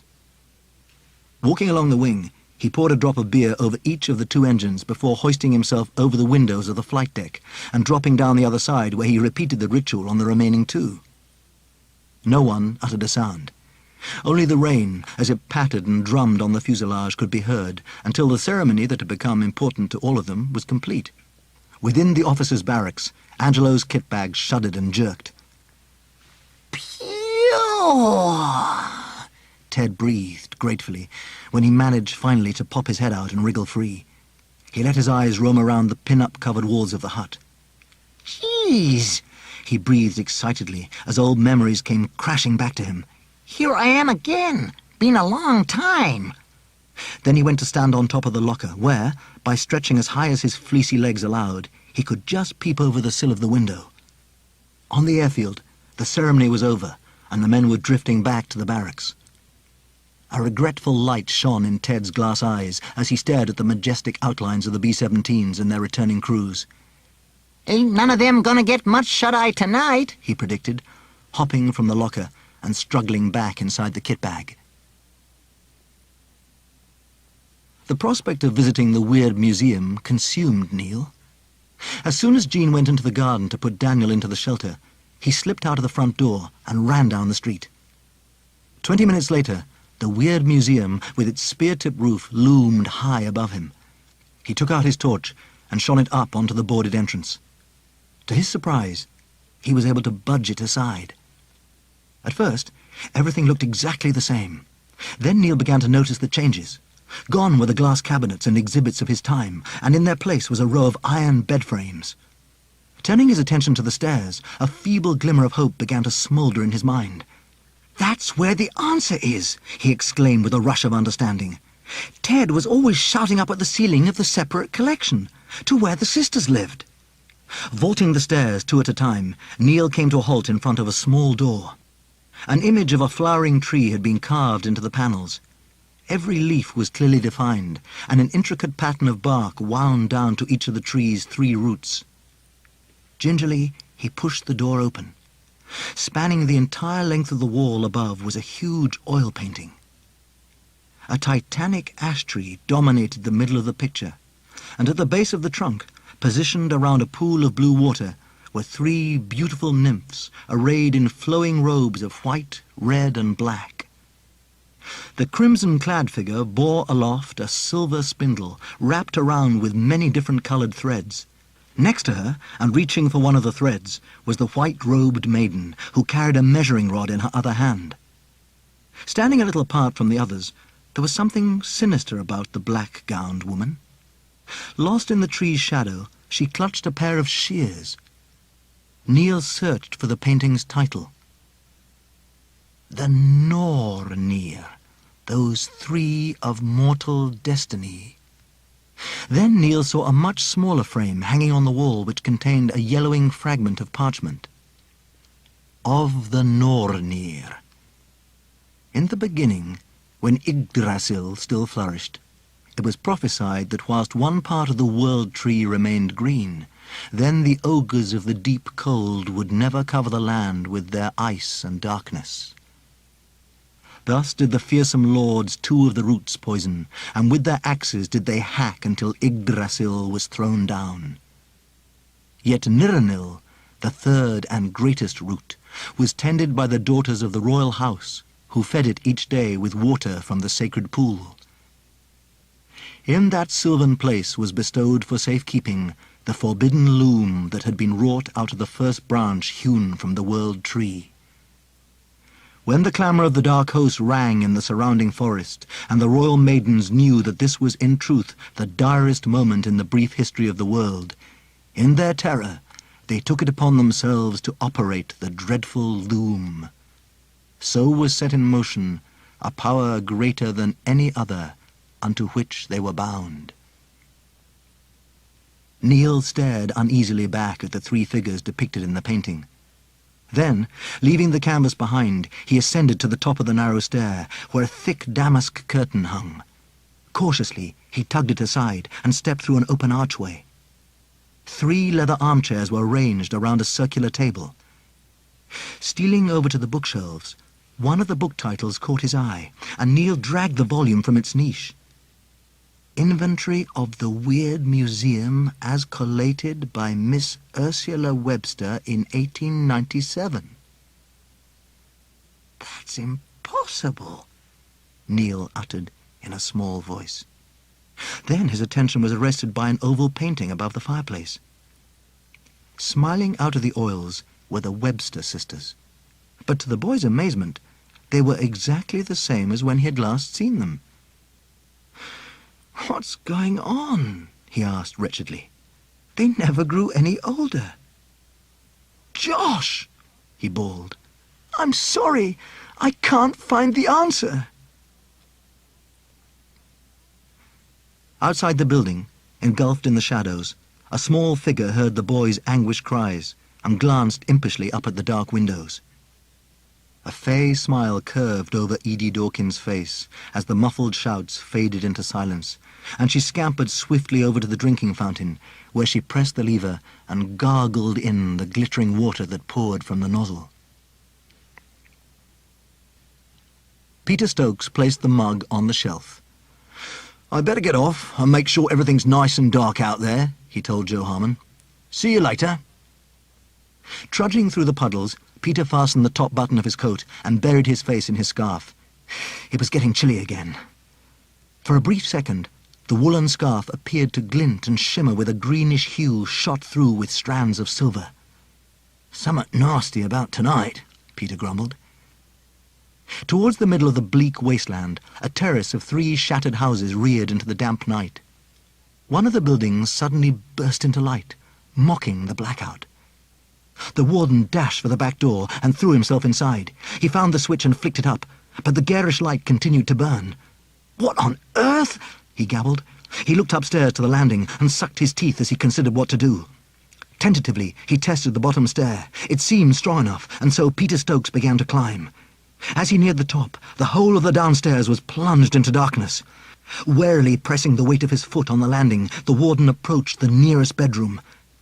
Before he reached it, an absolute darkness crashed in around him, broken only by the slice of light shining from under the bedroom door. Kicking the bedroom door open, Peter leapt inside, then sent it slamming into the frame behind him. Whoever was trying to unsettle him was making an excellent job of it. Then he heard a faint noise in the hallway below, a furtive, shambling tread creeping towards the stairs. "Right," Peter growled, picking up the leg of a broken chair. By now the footsteps had reached the landing and began lumbering towards the brilliantly lit room. Peter moved away from the entrance, tensing himself for the door to fly open. After several minutes, with only the high buzzing of the light bulb to be heard, Peter cried, "What are you waiting for?" "Dad?" came a fevered voice. Peter Stokes lowered the chair leg, and the pit of his stomach tightened into a painful knot. Who's that?" he stammered. "Dad, it's me. Let me in." "Oh, Lord help me," the warden sobbed. "Bill. That's right, Dad. It's me. Billy. It's so cold out here." Mr. Stokes' throat dried like sandpaper as, very gently, the door opened. With a shudder, the doorknob tapped against the wall, and there, framed in the entrance, but keeping well within the murky shadows, was William Stokes. "Hello, Dad," he said. "Glad to see me?" Only a ghastly croak passed the warden's lips as he gazed on the dark form of his dead son. The boy appeared to be dressed in his army uniform. Peter could see the buttons glinting dully, but because the unlit figure remained in darkness, it was impossible for him to discern any more. "Billy?" he finally whispered. "How can this be? I had a telegram. Only a wound, Dad. It were a mistake." Peter made a move towards him. "Don't come any closer," the young, shadowy soldier warned. It was a nasty wound, Dad." "Son," the warden said gently, "let me see." "Don't say I never warned you," came the chuckling reply. Slowly, Billy stepped over the threshold of the bedroom. Above the right hip, where his stomach should have been, there was only a shadow-filled cavity, and above that, within the smashed remains of his rib-cage, was a mass of torn flesh and ruptured organs. Hanging loose from the exposed throat, the windpipe jumped and jerked. The demon that had assumed Billy's shape appeared to Peter Stokes exactly how his son had looked at the moment of his death, and it watched in grisly amusement as the warden fell to his knees in torment. "No," Peter protested. "You're not my Billy." "Perhaps not," the demon cackled, its eyes flashing with red fire. As Belial moved in on him, the warden let out a piercing scream, and then the light was snuffed out, and Peter Stokes' howls were silenced.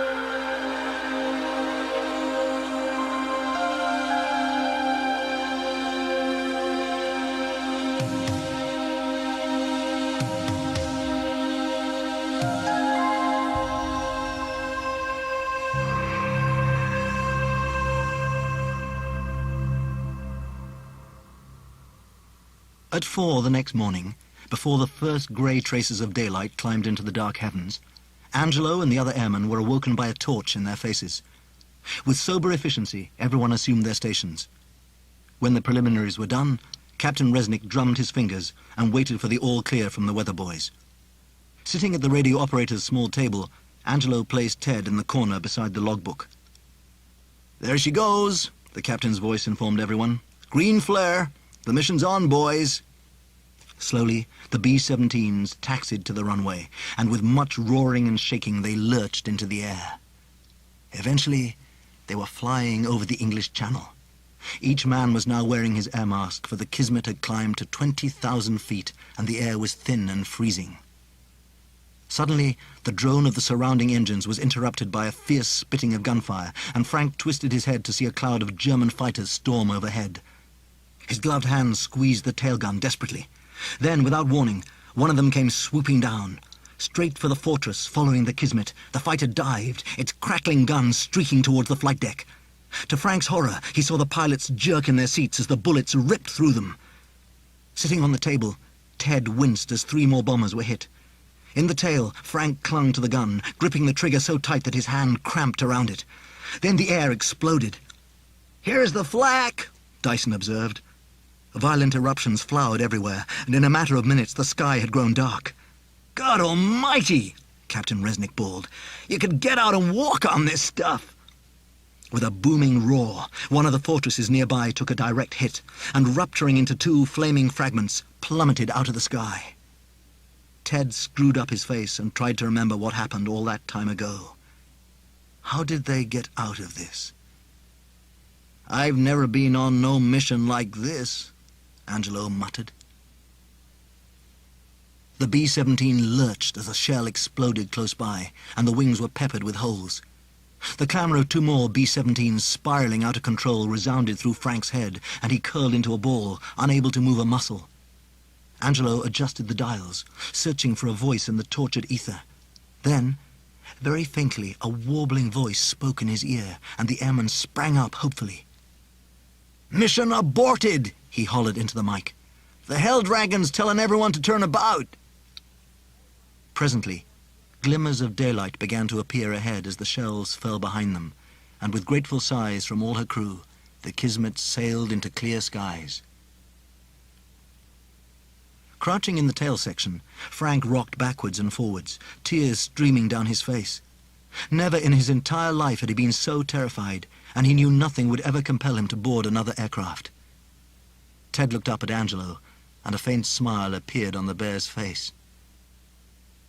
Enjoy this moment while you can, Voudini, the bear thought to himself. You got a big day ahead of you tomorrow.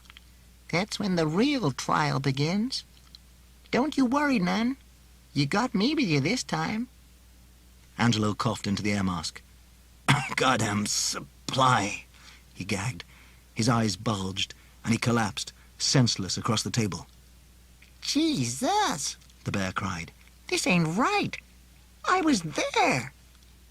Hopping over the desk, he knelt beside Angelo's head and wrenched the air mask from his face. Line's damaged, he said. They've been sucking in lungfuls of fumes. At that moment, the bear was thrown from the table as the bomber dipped, and the drone of the engines became a dreadful whine. The captain, too! Ted shrieked, scrambling to his stumpy feet and hurrying to the flight deck. Help me! He howled, throwing his head back and screaming until the fur stretched around his mouth. It can't finish like this! Please!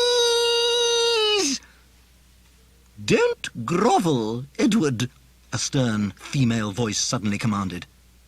Goggling in disbelief, the bear whipped around and let out a mad, joyous laugh.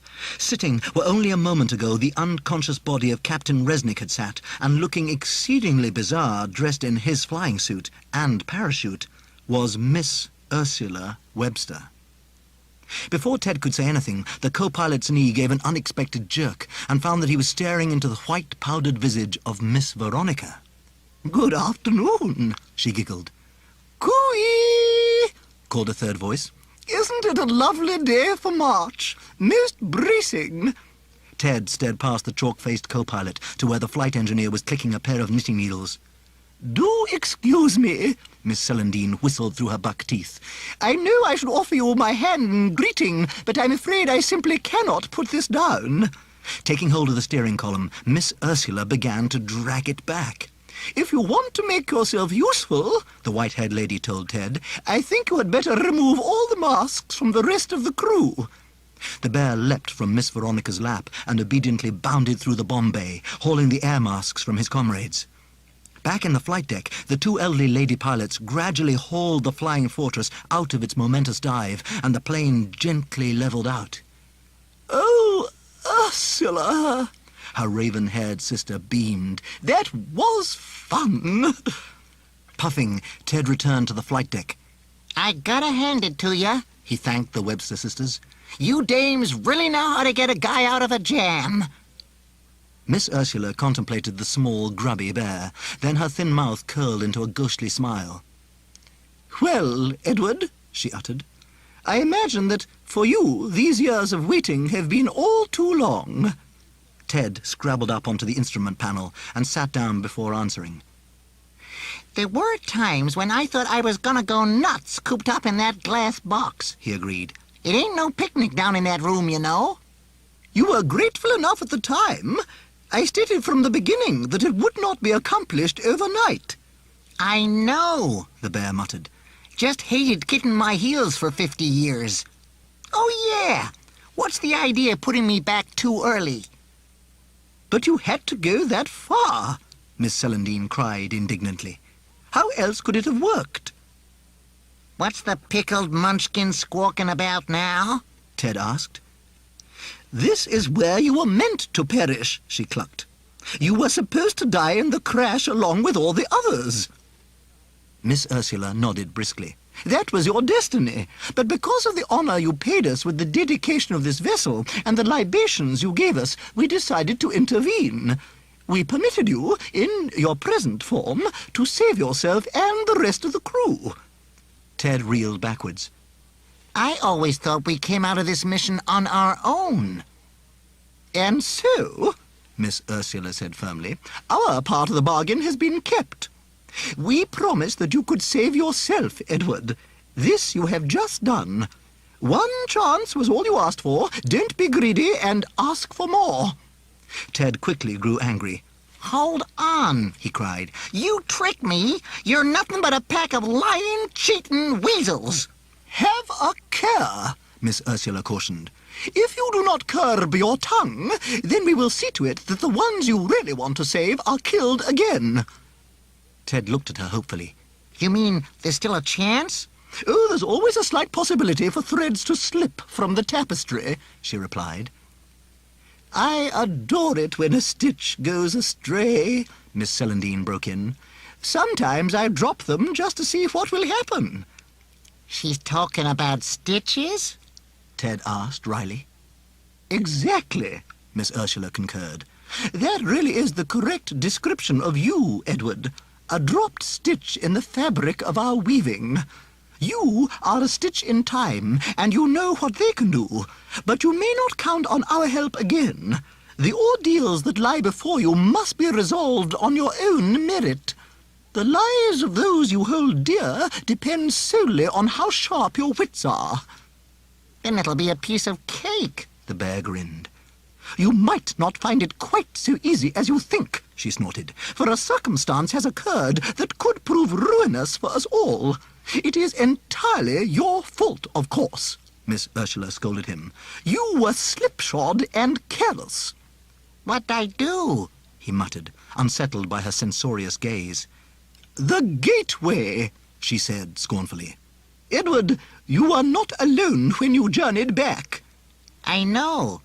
I do not refer to the Chapman maggot, she breathed. Then what? Miss Ursula narrowed her eyes. Something that should have been banished from this world in the great long ago, she uttered mysteriously. Something which must never be allowed its freedom. That is why we were entrusted with its keeping. One of your separate goodies? He groaned. Celandine, show him. The flight engineer unfurled the length of knitting that was folded upon her knee and held it up. Within the enchanted depths of the wool, the livid shades of green swirled and pulsed as the strands of silver tinsel sparkled and shimmered. But 2 ugly, ragged holes had been cut into the knitted cloth. "The pattern is marred," Miss Ursula said. "For each of those holes there was a life. Yet those lives have been ripped from Celandine's web, and there is nothing we can do to retrieve them." You saying that what I brought back did this? Ted swallowed. The thing from your collection? Which one was it? Miss Ursula fixed him with her gaze and said quite simply, "Belial. He must be returned to the casket. His dark essence can never be utterly vanquished. It is written that Belial shall one day pour fire down upon the earth and destroy its foundations. All you have to do is ensure that the day in question is delayed for as long as possible." Wait a minute, the bear cried. I ain't messing with no 1,000-year-old boogeyman. "Oh, he's far, far older than that," Miss Ursula informed him. "Older even than us. Belial,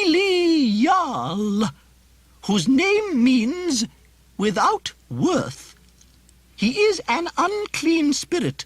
His continued freedom is an incident which ought never to have occurred and cannot be tolerated, and it is up to you to secure his return to us." No way. You gotta be off your rocker, lady. "Then both the woman and her child will die," she said. Ted glowered at her. What have I gotta do? Miss Celandine took from her knitting bag a tiny phial of pale green glass. "Here are the last drops of the divine water drawn from my well before it was drained," Miss Ursula said, taking it from her and passing it to the bear. "Do not waste it, for the liquid is exceedingly precious. The world tree itself was nourished by the same water. Sprinkle but a drop upon the demon, and he shall be rendered harmless," said Miss Ursula. Yeah, Ted muttered sarcastically. like all I gotta do is get close enough. "You will find a way," she assured him. Miss Ursula reached over and took hold of the bear's soft body. Deftly, she searched through his fur for a seam, and with her fingernails snapped a thread. "Until you find him," she said, pushing the phial down into the bear's stuffing, "let that remain hidden. Now, we must return." With a parting glance at Ted, she said, "Remember, he is sustained by feeding on human souls. He is now much stronger than when first he crept from the casket. This is a perfect moment in history for him, a world torn by war. You, Edward, are not immune from his appetite. On the contrary, the fiercer the soul burns, the more palatable Belial will find it." Then the Webster sisters were gone. Captain Jimmy Resnick gave a retching cough as he sluggishly came to. Suddenly his eyes snapped open. "What the hell?" he bellowed, seizing hold of the controls. Groggily, Angelo shook his head and peered around him. Covent Garden Market was still quiet when Kathleen Hewitt stole up Longacre. Sneaking a furtive glance around her, she strode up to the grimy door of Jerome's all-night snackery, pushed against the peeling paint, and slipped inside. The interior of the cafe was a poky little cesspit. Kath passed into the room beyond. A single shaded bulb blasted a circle of brilliant light onto a plain wooden chair. Before this spotlit seat was a tidy office desk, and sitting with his hands clasped was a small, bespectacled man in a grey flannel suit. "Close the door behind you," Mr. Ormerod commanded. The girl did as he instructed and crossed to the chair, where she sat blinking in the harsh overhead light. "What have you got for me?" Closing her eyes to visualize the details more clearly in her mind, Kath collected the relevant files she had committed to memory and began speaking in a cultured voice, totally alien to the Cockney character that had been allocated to her. First, she related the gossip she had heard in the American nightclub she had visited that evening. Reports of troop movements, rumors concerning weapons deployment, numbers of men. Then she told him everything she'd learned at the munitions factory where she worked. "Mr. Ormerod," she said. "This week the transportation of 3 consignments has been delayed." The girl leant forward. "There are enough explosives there to rip a vast chunk out of the landscape. If no action is taken soon, then it will be too late." "Then so be it," he argued. "You are only a common little prompter. Collect and pass on information, nothing more." Kathleen pushed the table angrily, causing the man's pencils to go clattering to the floor. "Do not overreach yourself," his shrill voice shrieked. "Many others have attempted that most unwise policy. They were dealt with in the same fashion as the ones from whom they took their identities." In the clipped German of her native tongue, the girl apologized to him. "I don't think you would find it agreeable to join the poor little land girl who was the real Kathleen Hewitt in an unmarked grave, would you? Never forget," he hissed, "I am the stage manager." Kath bore this tirade in meek civility. "Usual read-through next week," he reminded her as she made for the door. "The code word is now over-ambitious Fraulein." Angelo Signorelli traipsed wearily through the deserted streets and gave a whistle of relief when he eventually found Barker's Row. He crept towards the bottom of the garden, where the ghostly tendrils of the strawberry plants hung over the entrance to the Anderson shelter. "Jean," he called. "Jean, you in there?" In a moment she appeared, dressed in a siren suit, over which was pulled a large and baggy jumper. Rubbing the sleep from her eyes, she stared at the American. "What time is it?" she asked. "About 3 o'clock. Angelo pulled the collar of his flying jacket a little higher. "It's my buddy Frank," he told her. "I was wondering if your friend had seen him. He's gone AWOL. The mission got to him real bad. When we returned to base, first chance he got, he took right off." Jean suddenly felt sorry for the anxious-looking airman and remembered her harsh treatment of him at their last meeting. "Well, you can't go round there now," she sighed. "Let's go inside and I'll put the kettle on." In the kitchen, Jean lit the stove and warmed her hands on the gas flame before placing the kettle on it, then showed Angelo into the living room. For the first time he noticed how worn and drained the woman looked. "You okay, Jean?" "A lot's happened since I saw you," she told him. "First, the woman over the road was found murdered. Then, yesterday morning, my dad never came back from his ARP. "Hey," Angelo muttered, "I thought I had troubles. Here, look who I brought home." In his hands, Angelo flourished Ted, and Jean managed a faint smile. "Oh, that's marvellous," she thanked him. "Neil's been going spare." Angelo settled down into an armchair, yawning continuously. "Why don't you get some sleep?" the woman asked. "There's nothing you can do till the morning anyway." Angelo nodded, unzipping his flying jacket and covering himself with it. Jean folded her arms and looked at him wryly. Snuggling into the sheepskin lining of his flying jacket, he was just a boy in a grown-up's uniform, and she'd realized with a start that she'd missed him. Jean covered Angelo with an eiderdown. Then she stiffened as some will outside her own took control of her. Stepping mechanically from the room, she searched through the drawers in the kitchen. Returning to the living room, moving like one in a dream, she gently pulled the flying jacket from under the eiderdown. Then, her eyes closed, the woman set to work with her grandmother's sewing basket. Wandering cautiously through the bomb site, Edie Dawkins was feeling wretched and alone. "Miss Edie!" called a terrified and unexpected voice. From the darkness, pale, stubby fingers beckoned her nervously. "In here!" the spectre cried. "Quick!" Jubilant, she sprang across the rubble and stared up at the quivering features of Arnold Porter. "Thank God you're safe and sound," he whispered. "I thought you was a goner. That thing were on the move again. It came stalking us through the night. I was lucky I escaped. Awful big it got, Miss Edie, and with each and every one of us it got bigger and bigger." Shrinking into the hallway, the girl's fingers tightened around the incendiary she wore about her neck and listened as a distant lumbering pounding was carried to them on the chill night airs. "It's on to something," Arnold wailed, "and that means us. A vile laugh came echoing to mock them, and the ancient force that was Belial poured into the fragmented hallway as a pool of black despair. Clutching the incendiary to her chest, Edie Dawkins screamed. "Watch out, miss!" Arnold Porter yelled, stumbling forward, interposing himself between the snapping jaws and their helpless prey. "Run, Miss Edie!" Arnold cried in his terror. "Run!" Racing from the ruins, Edie fled.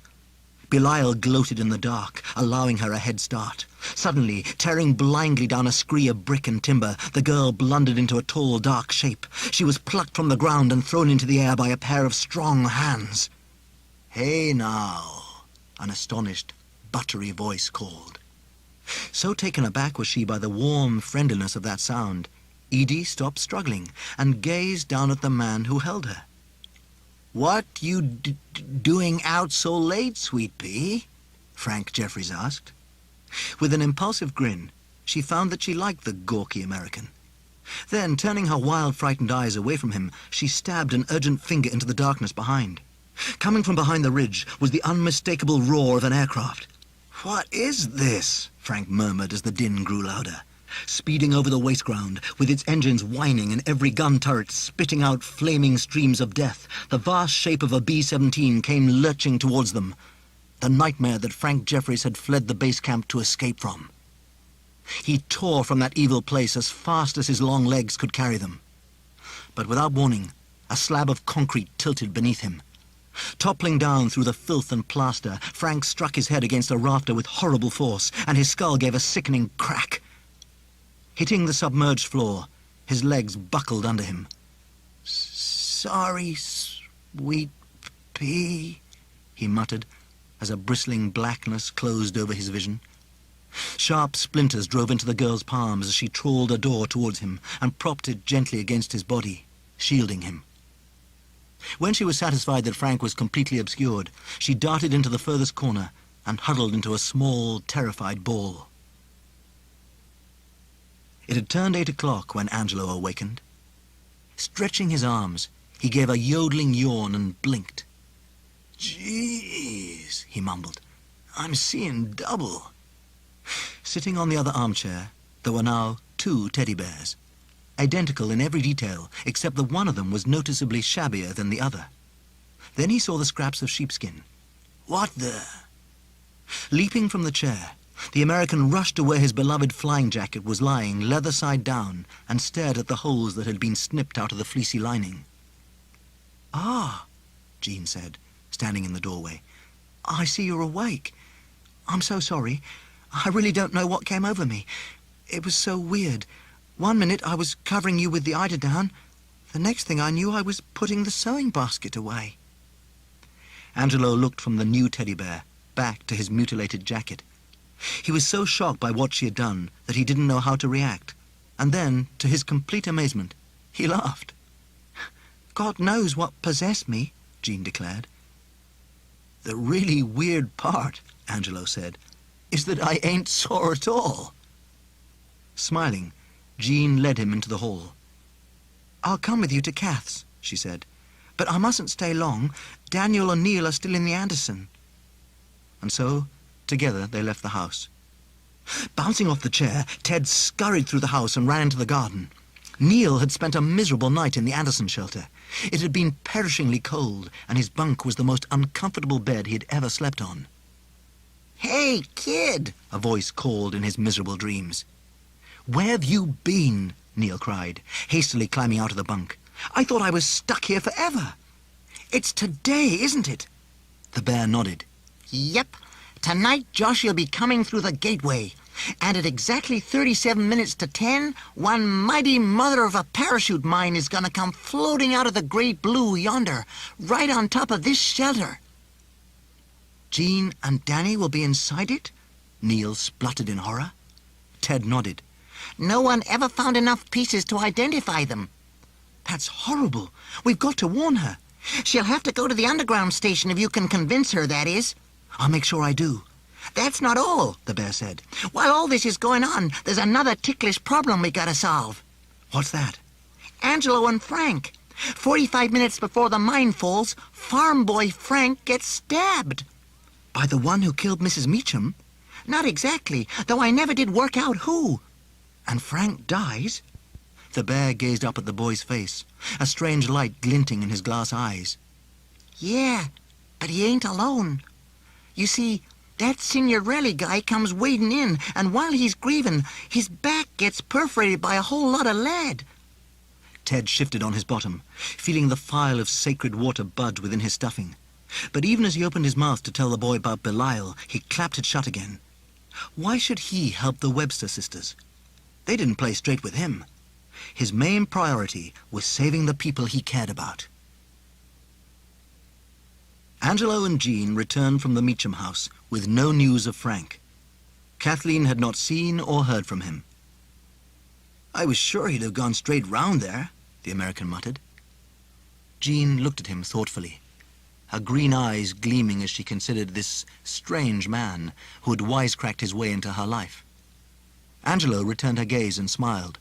All he wanted to do was hold her, and he knew she felt the same. Unexpectedly, the back door was flung open, and Neil came storming inside. "Jean!" he cried urgently behind her. "There's something I've got to tell you." The moment was gone. Jean whisked about and ran into the garden. "Don't sleep in the Anderson tonight," Neil called after her. "It's too dangerous." "Nice going, kid," Angelo said tersely. "I've got to warn her," Neil mumbled. "Yeah, sure. Hey, how's about me giving you a stick of gum and you get lost, huh?" No thanks," the boy returned. The American groaned. "Trust me to get the only kid in this whole darn country who don't like gum." A look of astonishment flooded Neil's face as he recognized Angelo's voice, and he stared at Ted incredulously. Making certain that Angelo's eyes were off them, a grin stole over the bear's face at the boy's sudden realization. "Took you long enough, kid," he mouthed. Neil wrenched his eyes away from the softly chuckling toy and made his excuses to Angelo. "I've got to go and explain to Jean. She mustn't stay there tonight." Waddling like a carrion crow, old Mother Stokes entered Barker's Row. She had spent a most agreeable night in the tube station at Bethnal Green. All her acquaintances had been most sympathetic with regard to the disappearance of her son, and she had wallowed in their concern. Without his generous nature, Mrs. Stokes anticipated a far sunnier future ahead for herself. First of all, she would have to get rid of that idiot boy her son had brought into their lives, and perhaps Jean could be persuaded to move out with Daniel. Envisioning the whole house to herself, the harridan cackled gleefully. In this most gratifying of humours, she veered towards the abode of the late Doris Meacham. Raising a bony fist, Mrs. Stokes rapped on the front door. "Frank!" Kath called from inside as she pattered down the hall. As soon as the entrance was opened, Ma Stokes barged her way inside and made a beeline for the parlour. "Here!" Kath cried. "What you doing?" "Never did know quality from tat," the geriatric thief proclaimed, shambling out into the hall, where she began to climb the stairs. Stupefied by this outrageous behaviour, Kath chased her to the main bedroom, where the old woman was already ransacking the drawers. "You stop that," Kath warned. "You got no right to come nicking poor Mrs. Meacham's lovely things." Mrs. Stokes regarded the girl suspiciously. "Bet you've been through all this already," she accused. "Well, I'll just go and see what you've pinched." Kath leapt to the door of her bedroom and barricaded it with her body. "Something to hide, have we?" Using her overflowing bag as a battering ram, she tried to push the girl out of the way, but Kath's temper was flaring now. Wrenching the bag away from her, she flung it down the stairs, then caught hold of the crone's arms. "Listen, you old hag!" she shrieked, frog-marching the caterwauling woman up to the banister and forcing her head over the edge. "If you don't get down those stairs, I'll throw you over this and say it were an accident. What loss do you think you'd be to anyone?" "No!" Mrs. Stokes blubbered. For the first time in her life, her belligerent spirit was utterly cowed, and she pulled away from the girl, fumbling blindly over the landing. Muttering impotent threats, she descended the stairs and slammed the front door behind her. The woman masquerading as Kathleen Hewitt battled to regain her composure. Never before had she come so close to jeopardizing her position. At the edge of the bomb site, a shaft of light streamed into the ruined cellar. glittering with the dust and tiny stones that rattled through the slanting rays, as a pair of small feet came dangling down. Edie Dawkins dropped onto the basement floor and scarpered over to her airman. Frank Jeffries was still unconscious. An ugly, bruised lump had risen on his forehead, and his short fringe was matted with blood. Crawling out of their hiding place at dawn, Edie had gone scavenging and brought back a cushion and blanket stolen from someone's washing line. Dragging the battered door off him, she laid the American's head on the grimy pillow, brushed the dust from his face, then covered him with the blanket. It had been a terrifying night.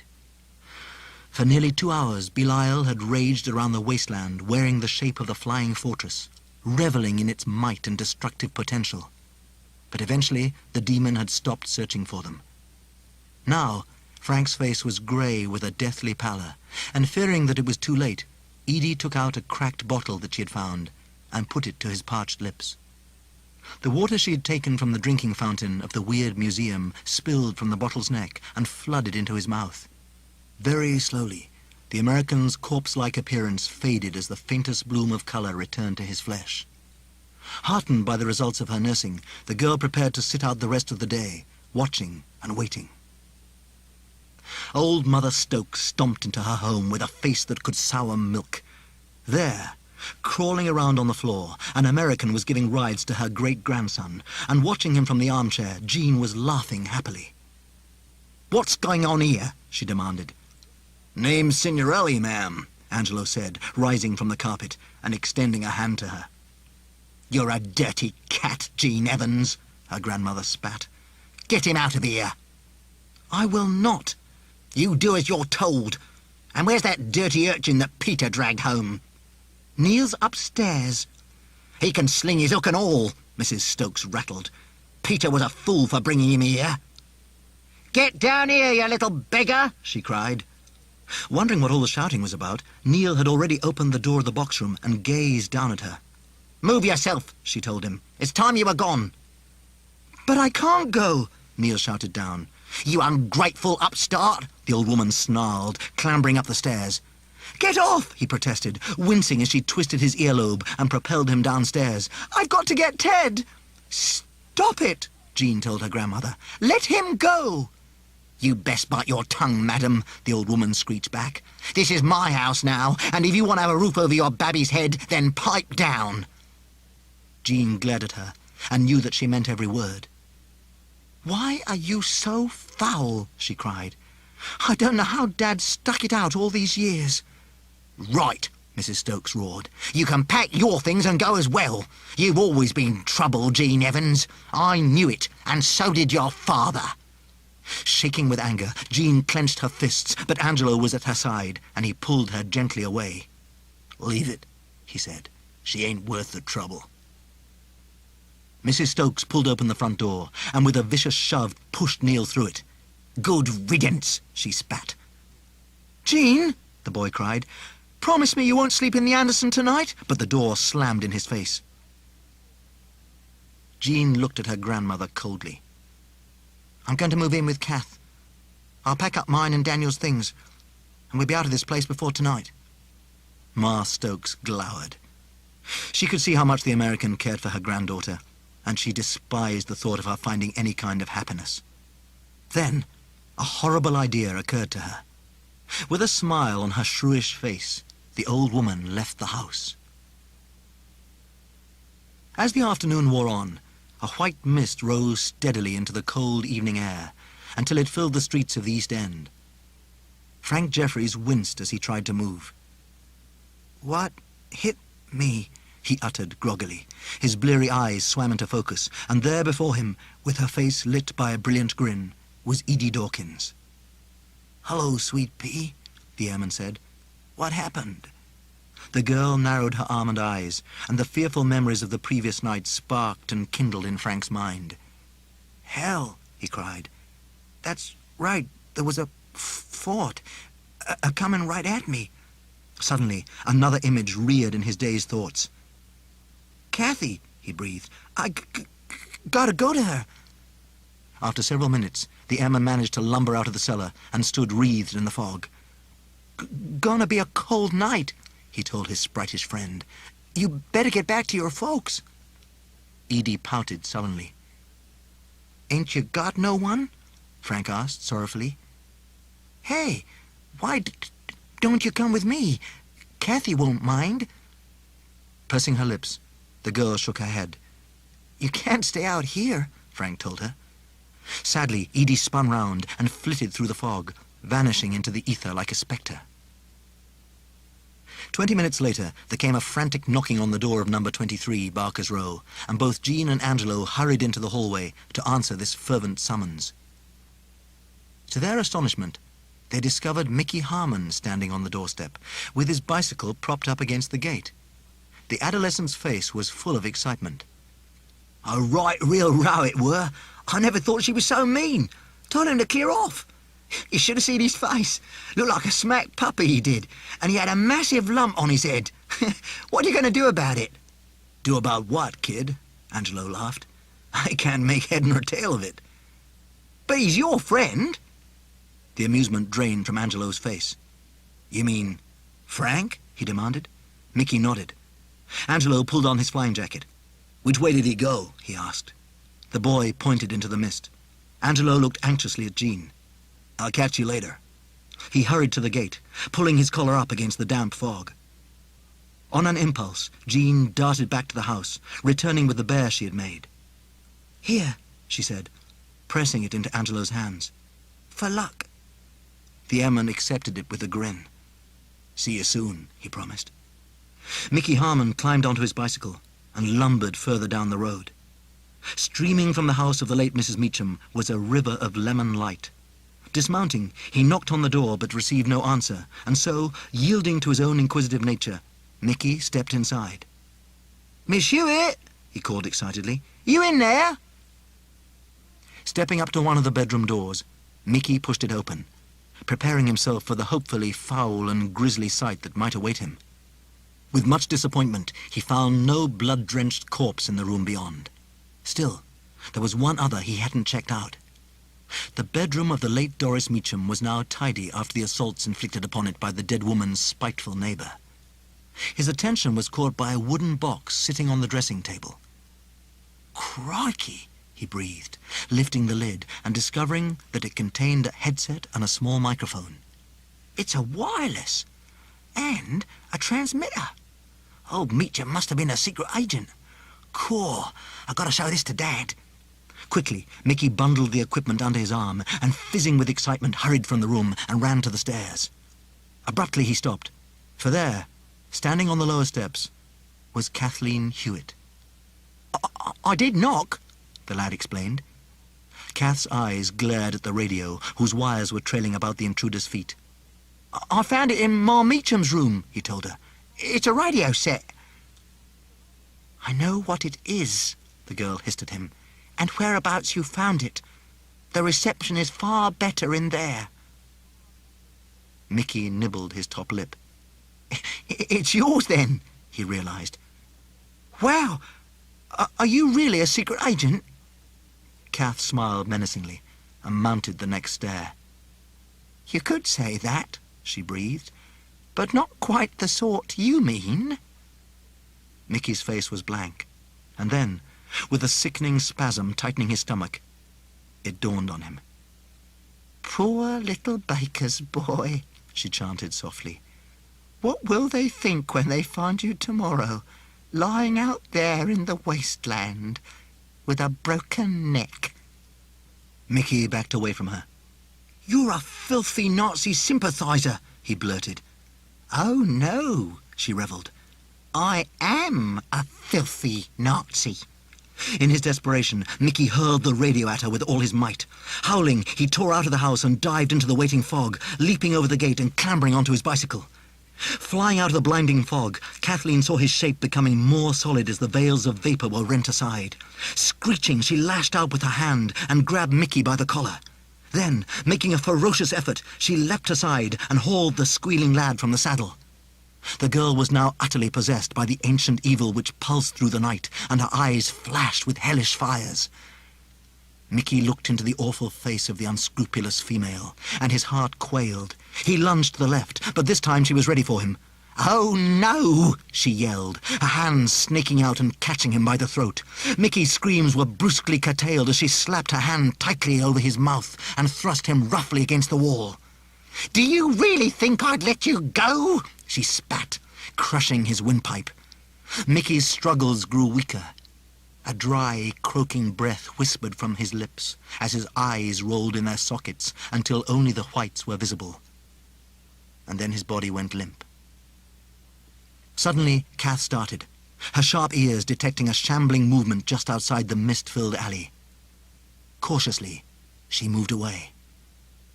"Stay!" commanded a hollow, gurgling voice. "This is a most succulent kill." A horrendous lapping noise trickled from the blank gloom, and Kath hesitated. "Who is it?" she snapped. "What do you want?" "I desire only to applaud this delicious deed born of my dark thought," the unseen enigma told her, in a voice like poisoned honey. "The life essence of this whelp was fierce indeed, most sustaining." "Who are you?" Kath repeated. "Much do I know of your cause," the sour, sugary voice continued, "and of those you loyally serve. A blessed creed and purpose is theirs, to conquer and subdue the lesser species." Steadily, Kathleen fell under the stranger's spell. "A common bond do we share," the melodic voice jarred. "There is in you an unquenchable yearning, a wanton hunger for destruction and death." Kathleen's skin pricked, and she took a pace forward. "Yes," she said thickly. An indistinct shape was now visible in the heaving mist.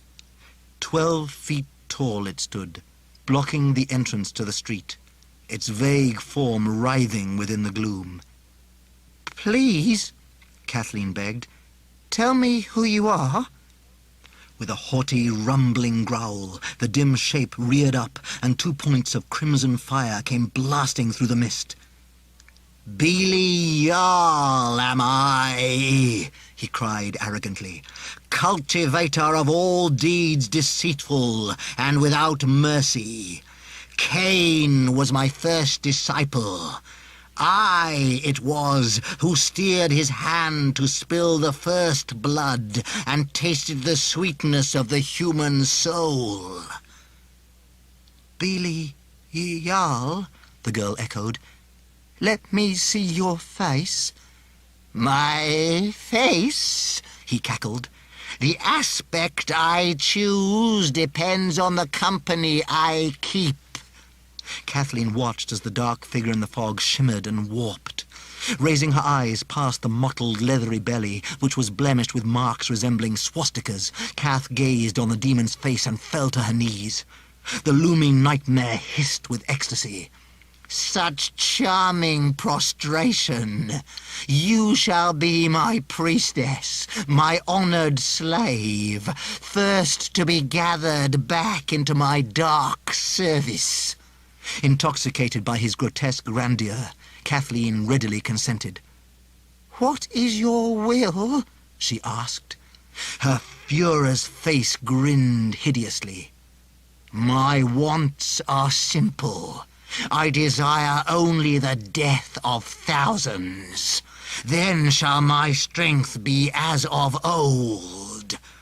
The girl let out a shrill laugh.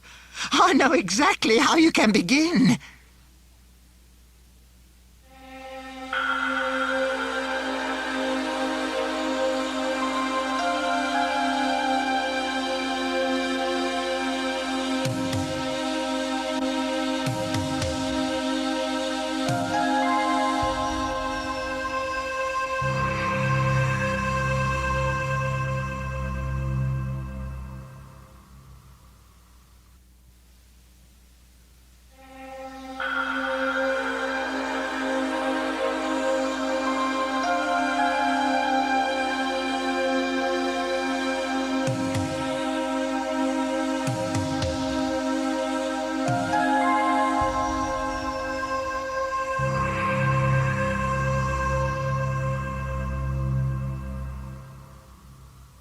Clambering over the garden wall behind the Stokes' house, Neil Chapman strode up to the back door and rattled the handle. To his surprise, Jean's voice called out into the fog. "Who's there?" "Jean!" Neil cried. "What are you still doing here?" "I was just about to go over to Kath's when I heard you trying to get in," she said, ushering him inside. Neil relaxed. "Good," he breathed. "You'll be safe there." Jean laughed at him. "You aren't half funny," she said. "I suppose you'll have to come to Kath's as well." No," he said quickly. "I only came back to pick up Ted."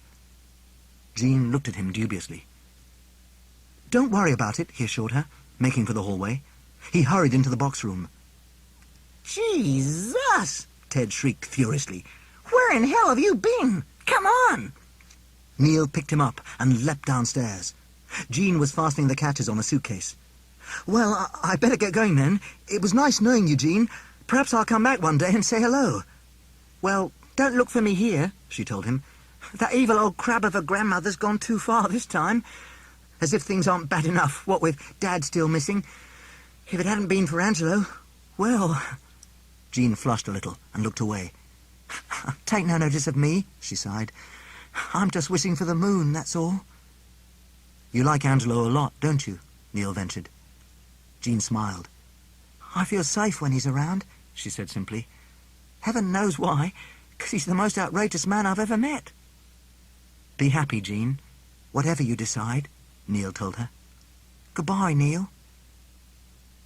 "Did you really love her?" Neil asked Ted as he paused by the gate.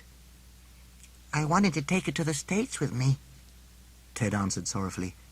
"Her and Danny. Only I never told her." The bear stared back at the mist-enshrouded house, and a fierce, determined scowl appeared on his furry face. "Hey, we gotta get with the program. The lives of 2 men are depending on us." "That's the lot," Jean muttered, glancing at the bulging suitcase and rucksack. She picked Daniel up and stepped into the hall where the huge pram was waiting.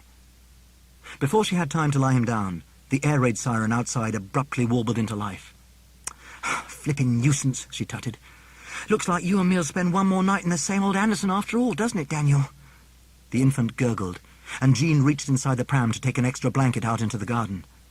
The thick cloth in her hand shimmered with countless shades of green and sparkled momentarily with threads of silver. "Brrr!" she cried, wrapping herself and her young son in the blanket and running across to the shelter. As she made for the Bethnal Green Underground station, old Mother Stokes was feeling extremely pleased with herself. That afternoon she had travelled into London to divulge some information concerning the whereabouts of a certain deserter from the United States Air Force. The MPs guaranteed that Lieutenant Signorelli would be severely dealt with. Outside the station's entrance, everyone was expecting some kind of retaliation to the raids that the Allies had been inflicting on Germany lately. Then the siren sounded, and with a surge the people hurried forward. Half a mile away, the new Z rocket batteries spluttered into life. The noise of their sudden firing was tremendous, and the people trying to get into the underground station looked up fearfully. "What is it?" they shrieked above the terrible din. Bulldozing her way down the steps, Mrs. Stokes screeched, "They're dropping landmines on us!" A wave of panic swept through the horde. Near the bottom of the steps, in almost pitch dark, a woman suddenly tripped and fell. At her side, an elderly man lost his footing. Unable to stop, shunted along by the mass of panic-stricken people pushing behind them, a third, then a fourth stumbled, trampling over those already fallen. Suddenly, a fist punched into Mrs. Stokes' shoulder. Howling, the old woman jerked forward. In another second, she was thrown down upon a pile of compressed bodies and almost immediately buried. Like a withered twig, the old body that had stored so much bile and resentment snapped under the oncoming waves of death. In the high street, Frank Jeffries was too immersed in his own heartache to even hear the booming of the Z rockets overhead. What have I done?" he wept. The high street was still filled with fog, and Frank heard the sound of a woman's footsteps clattering down the far side of the road. In an ecstasy of anticipation, Kathleen Hewitt hurried to the red telephone box near the Gaumont Picture Palace. Inserting her money, she dialed the number she had memorized and waited impatiently. Abruptly, the telephone at the other end was picked up, and the unmistakable, clipped tones of her stage manager said, "To whom am I speaking?" over-ambitious Fräulein, she said, trying to keep her voice level. There was a silence at the other end, and she could practically hear his thoughts churning in surprise. "What is it?" he demanded curtly. Kath grinned. "Not over the telephone. Outside the entrance of my own little theatre." Without warning, a loud tapping on one of the small windows made her whirl about. There, peeping in at her, was Frank. Kath muttered into the mouthpiece before slamming the receiver back into its cradle. "What do you want?" she cried, pushing open the door and rounding on the airman. Frank looked at her questioningly. "Kathy," he said miserably, "whatever it is I did to make you not like me anymore, I want to make it right." "Make it right?" she repeated mockingly. Frank put his hands on her shoulders and gazed desperately into her eyes. "Please, Kathy," he begged. "I love you so much." The corners of her mouth twitched as she smiled ruefully, and Frank wept with joy. "Oh, Kathy," he cried, hugging her tightly. The girl parted her lips and whispered into the American's ear. "Lieutenant Elmer Burakoff, Sergeant Hank McCall, Private David Johnson." Frank leaned backwards. "What's that you're saying, Kathy?" he asked timidly. "I'm simply telling you about the others," she laughed. "You wouldn't believe the information I managed to get out of them." Frank stood as still as stone. "As for you," she spat, "you were the easiest of them all. Stupid Frank Jeffries. I had hoped the guns of the magnificent German Air Force would rip through your skinny body and send your wretched aircraft plummeting down to hell." The American felt his entire world drop away, and an empty, raw grief howled inside his soul. Starting to shake, he tried to pull himself from her, but Kath wouldn't let him go. "Turn, my poor, pathetic sweetheart. Look on the new object of my affections. See his might and majesty." Rearing from the mist, the huge demonic form of the squanderbug filled Frank's vision, and his legs buckled when the horrendous glare from those fiery eyes ripped into his frail spirit. What is it?" he yelled, unable to tear his gaze from the ghastly spectacle. Above them, Belial let loose a bellowing roar, and Kath's exulting voice joined it. The twin evil sounds cut right through the American, and he covered his face with his hands. "Just one final kiss," she teasingly implored. The petrified airman was powerless to stop her, and Kath hauled his head down to her mouth. With a sadistic snigger, she pressed her lips against his, whilst at the same time plunging the blade of a long knife between his ribs and twisting it into his heart. Recoiling from her, Frank uttered a dismal, agonizing cry and lurched into the road. "Accept this offering, my lord," Kathleen crowed to the grotesque creature at her side. "This is not what you promised," Belial growled menacingly. "What is one base life when you vowed I could feast on hundreds?" Kathleen glanced up fearfully. "Follow me," she beseeched. "I swear that we are close to that place." Close to death, Frank Jeffries lay in the middle of the high street, clutching the handle of the knife that was still firmly lodged in his chest. He slowly drew it out, screaming as the pain jolted through his body. The instant the blade was loose, a fount of blood pumped up from the ugly wound. Angelo was not far away when he heard Frank's anguished scream. "No!" he bawled, rushing to the wounded man's side and covering the gash with his hands. "Don't you worry now, Frank. Voudini's here. He's going to make everything all right." He called out desperately, "Help! Help us, someone!" The ghost of a smile flickered about Frank's mouth, and, gazing up into the eyes of his friend, he died. "Frank!" Angelo howled, hugging his buddy close and rocking him like a baby. He closed Frank's blank, staring eyes, then took off his flying jacket and placed it under his dead comrade's head. Tumbling from the chopped-up garment, Daniel's new teddy fell at his feet, and Angelo snatched it up Suddenly, 2 circles of light came sweeping through the mist, accompanied by the fierce rattle of a motor engine. Heading for number 23, Barker's Row, the jeep, containing 2 military policemen, had swerved aside when they heard Angelo's screams. Standing over the blood-drenched corpse of a GI, they saw a lieutenant of the American Air Force. The murder weapon was still in his hands, and the face he turned to them was wrung with guilt. The driver of the jeep slammed on the brake, and the tires skidded to a halt. "Drop it!" he hollered, leaping from his seat. Angelo stared at them in bewilderment. "Frank's dead," he called dismally. "The knife," the driver repeated angrily. "I said, drop it." "You got it all wrong," Angelo cried. At that moment, a bomb landed, and the explosion seemed to have come from the vicinity of Barker's Row. Lunging forward, Angelo pushed the nearest MP sideways, and the man went flying. In a moment, he would be invisible in the mist. Darting past Frank's body, the driver pulled out a gun and bawled, "Hold it, Signorelli!" Tearing down the street, herring towards the desperate commotion, came the figure of a boy, upon whose shoulder sat a teddy bear. "We're too late!" Ted shrieked at Neil. Neil saw the running figure of Angelo shudder as a burst of white light flared behind him. With the gunshot still resounding through the mist, Angelo glanced down and saw a blossoming circle of red soaking through his shirt. Gasping, the airman toppled to the ground, clasping his hands to the perforated chest. "Jesus!" he choked, convulsing with shock. "Oh, Lord, no! I ain't ready!" His frantic movements began to slow, and Angelo rolled onto his front. "Jean!" he groaned, as a blackness closed over his eyes. Before the darkness took him, Angelo Signorelli gazed into the furry face of the bear that would house his soul for the next 50 years. And then it was over. "No!" Ted caterwauled, speeding over to the bullet-riddled body. Through the swirling murk, the MPs came. The driver returned the gun to the holster, and Neil shook his head incredulously. Dressed in the uniforms of the military policemen were Miss Ursula Webster and her sister Veronica. "I truly am sorry, Edward," Miss Ursula said.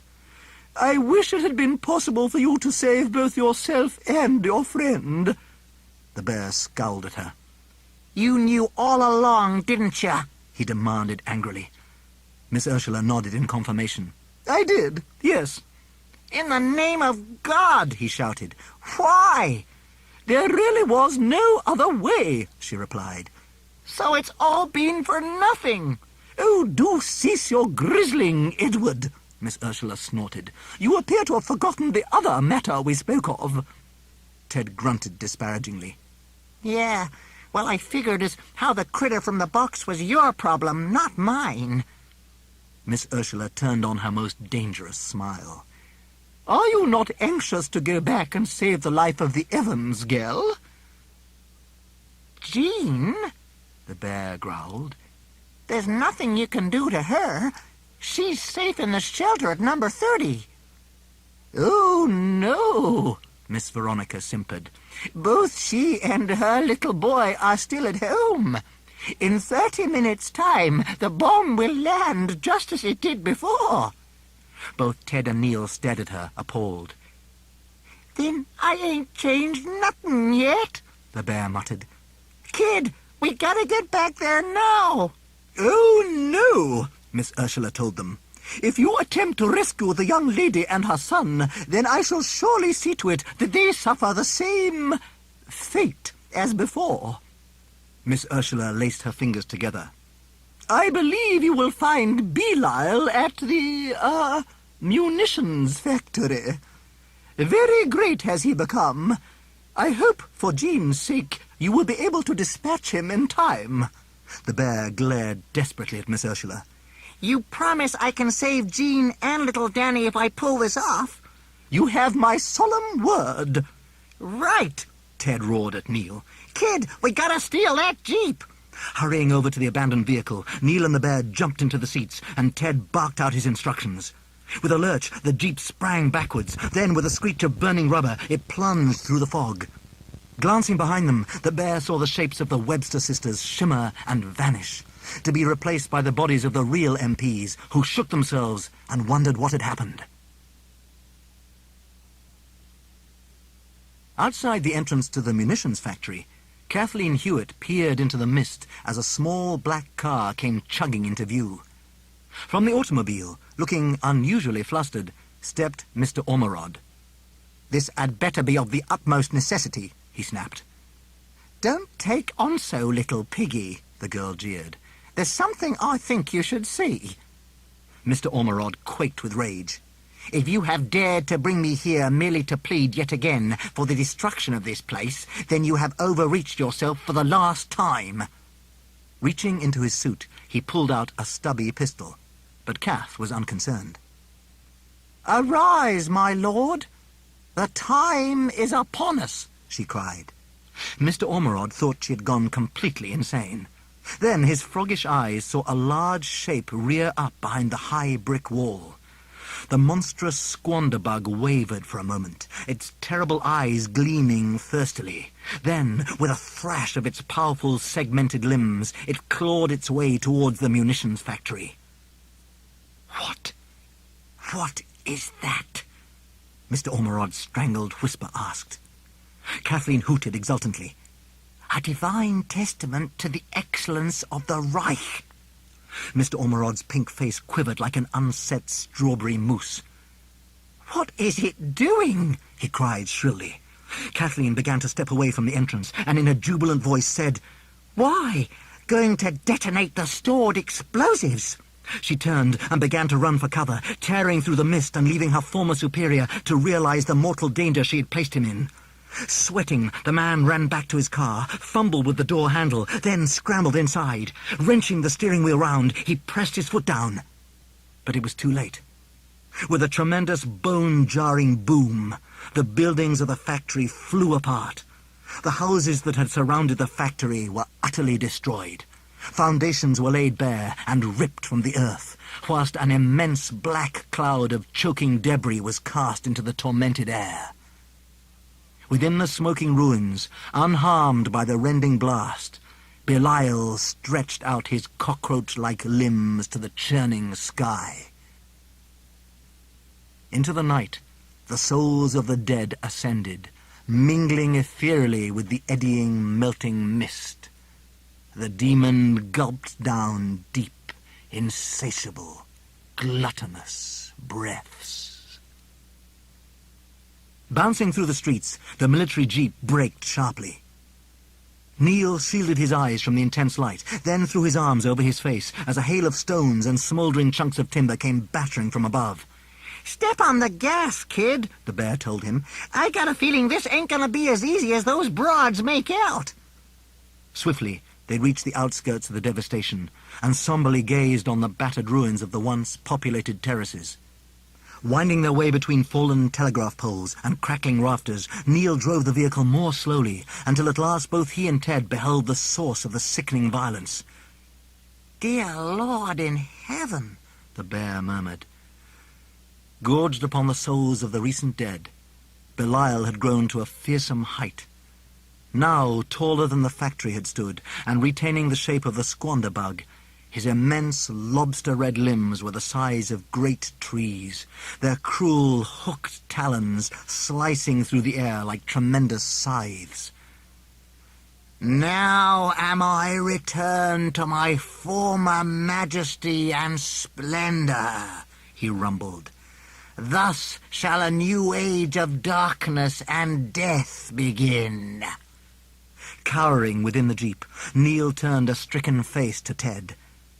Grimly, the bear stared past him at the nightmarish spectacle and reached for the seam at his side. "Get us as close as you can, kid." With the unpicked hole in his side still gaping, Ted held up a small phial of green glass. "I'm gonna make the big lug take his medicine." From his lofty height, the Archduke of Demons sensed his presence. The tantalizing essence of the defiant soul which possessed the toy fascinated his dark mind. Rolling his fire-brimming eyes, he stared down at the trifling shape that scuttled towards him and cackled raucously. "As a flea in the sand are you to me," he thundered. Ted nimbly dodged the claws that came razoring down for him. Gargling with hellish mirth, flaming strings of saliva came dribbling from his awful jaws, erupting in loud bursts when they hit the floor. Suddenly, Neil saw one of the segmented limbs come swooping unerringly down. "Ted!" the boy yelled. "Look out!" For a moment, the demon wavered, his cruel eyes glinting across to the edge of the crater where Neil was standing.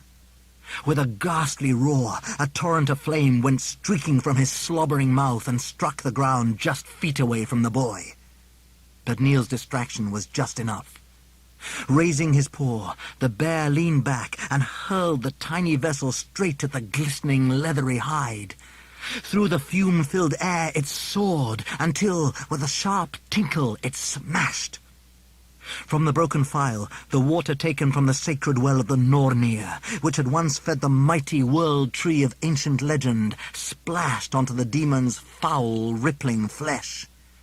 At once, the liquid frothed and seethed, eating into the infernal, crusting scales of skin-like acid.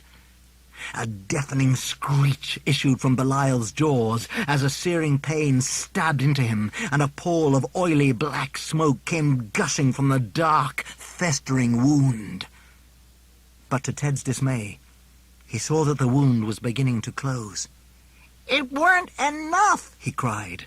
With ravaging flame dripping from his screaming jaws, Belial lumbered forward, his malignant mind bent on vengeance. Intense as the beams of searchlights, his evil glance glared into the shadows and espied the bear sprinting below him. A victorious roar blasted from Belial's lips as he plucked the yowling bear from the ground and lifted him high into the air. A trickle of flame splashed from Belial's outstretched tongue as it flicked out to receive this delectable and most sustaining of souls. Then suddenly, the demon was pelted with a flurry of stones and bricks. His concentration broken, Belial glowered down, and there was Neil, with a length of railing in his hands, hammering furiously upon one of his limbs. Immediately, Angelo's soul snapped back into the bear's body, and Ted shook himself, feeling horribly sick. "Kid!" Ted yelled. "Get out from there!" The boy glanced up and flung himself aside as a talon cleaved through the air. "Not without you!" he bawled. Swinging from the demon's grasp, Ted thought frantically for a way to free himself. As Belial stooped to try and snatch the boy again, the bear fumbled with the stitches in his shoulder and with a wrench pulled them out. With a jarring bump, he landed on the ground and flipped himself to his feet, and at once Neil's fingers closed round his middle. With Belial pounding after them, the boy fled as fast as he could, through the ruined entrance and back to the jeep. "Take us out of here!" the one-armed bear yelled. His eyes shining, Neil delayed a moment. Then, just as Belial's flailing claws came reaching for them, the jeep screeched out of his grasp. Ted tugged at Neil's clothes. "Where you taking us?" he cried. The boy only laughed in reply, even when the road burst into flames behind them and the heat scalded their backs. "You ain't gonna lose him!" Ted cried, staring fearfully back.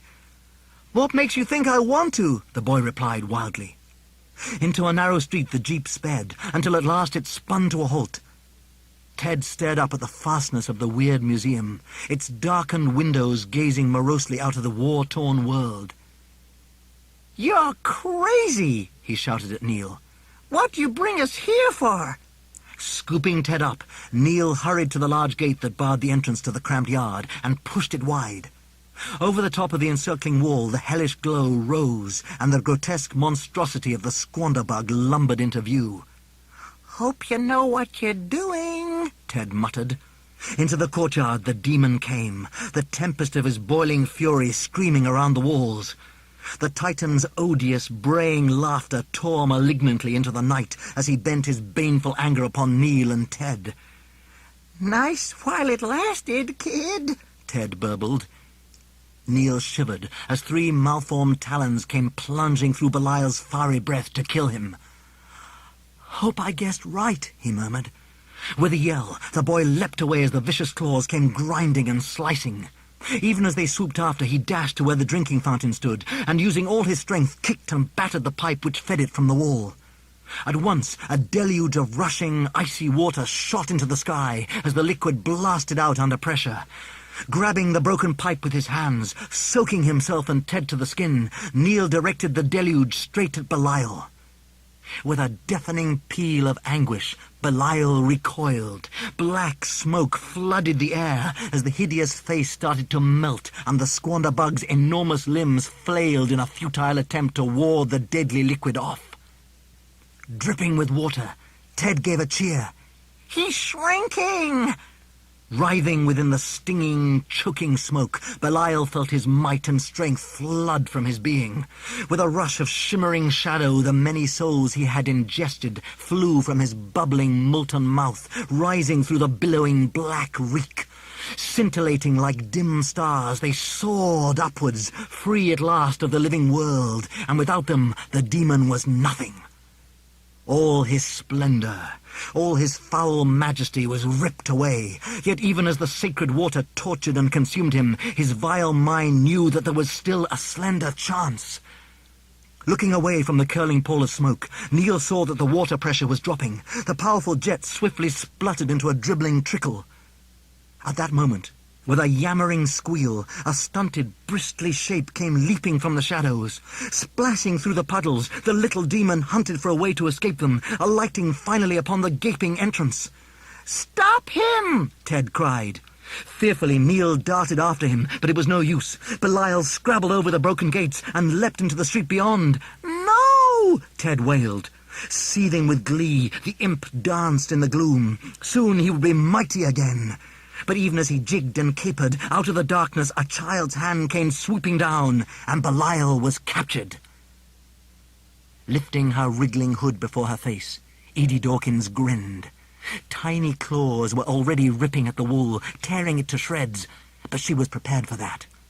Into a wooden box he fell, and as soon as the demon was inside, the girl slammed the lid down tightly. Taking the casket of Belial in her hands, she raised it and laughed out loud. Standing in the entrance to the courtyard, Neil and Ted stared in bewilderment at poor, mad little Edie Dawkins. Then a cold horror crept over the bear, and he gazed despairingly up at Neil. "Jean!" he cried. Neil's hand flew to his mouth. "Josh!" he howled. "We're too late!" Not wasting any more time, the boy grabbed Ted. Into the jeep they leapt, and the vehicle went scorching out of the narrow street. Into Barker's Road the jeep roared, ploughing through the fog which still covered the houses. In dreadful silence, the boy and Ted gazed up at number 23. "It's still here," Neil whispered. Hurtling towards the shelter by the far wall, they suddenly beheld the figure standing in the potato plot. "Good evening, dears," Miss Celandine chortled. "I was beginning to think you were never going to arrive." Before either of them could utter a sound, they saw, suspended in the empty air, with the mist curling over its smooth metal surface, a bomb. Miss Celandine followed their eyes while she fiddled with the knitting in her hands. "You cut it awfully fine, didn't you?" Miss Celandine gabbled.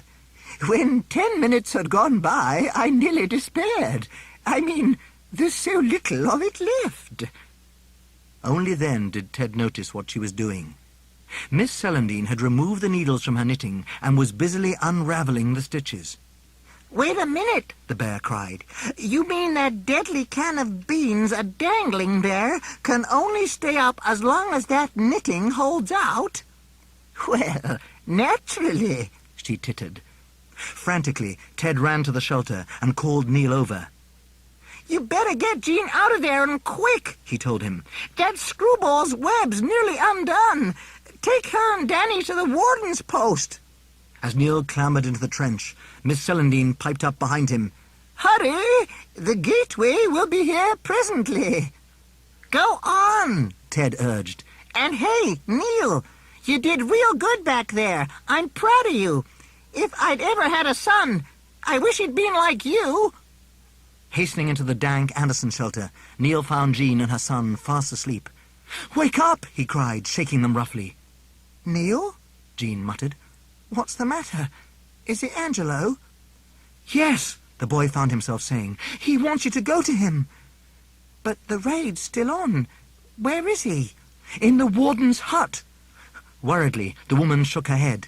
It's too dangerous. But you have to, Neil ranted, desperate to get her out of there. Angelo's been injured. If you don't go now, then it might be too late. Hurry! Anxiously, the woman left the shelter. With Daniel in her arms, she ran down Barker's Row and through the little park until finally the warden's post emerged out of the swirling mist. "Angelo!" she cried. But the hut was empty. The woman turned around in confusion. "Neil?" she called. "He isn't here. Neil?" Outside the warden's post, Jean could see only the cold, flowing vapour. In the garden behind number 23, Miss Celandine stepped from the choking fog. "Oh, there you are," she said, welcoming Neil back as he came tearing from the kitchen. "Look, only a few inches left. It's all spun out perfectly." Resting her buck teeth on her lower lip, she beamed at him as she continued to unravel the sparkling wool, then nodded towards the Anderson. Above the mound, where the straggly strawberry plants hung limp and lifeless, the mist began to move.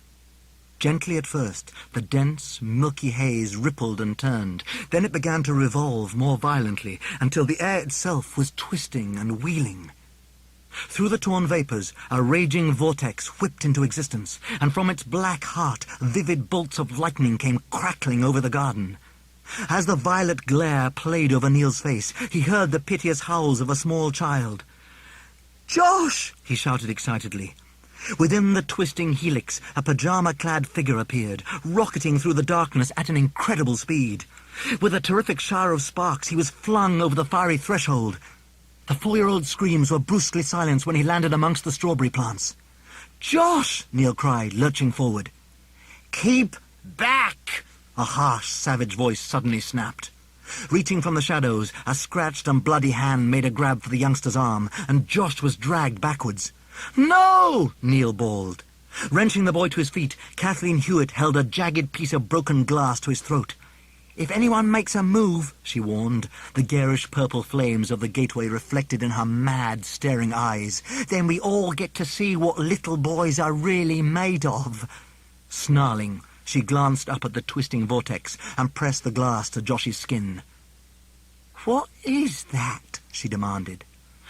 "Don't hurt him," Neil bawled. "It's a gateway to the future." Kathleen fixed her hate-filled gaze on Neil. "I saw you," she spat. "I saw what you did to him. Belial. It was you who ruined my one fabulous chance." "I'm afraid that I shan't be able to keep the bomb in the air for very much longer," Miss Celandine told them. Peering through the mist at the large parachute mine that hung in the air, Kath snorted. "You can stay here to die," she yelled venomously at Neil. With a violent shove, she thrust Josh from her and lunged towards the churning gateway. A bolt of ferocious energy lashed from the portal's spiralling centre, snaking about Kath's waist and lifting her slowly from the ground. Laughing, she saw the yawning tunnel stretch way back into the whirling distance.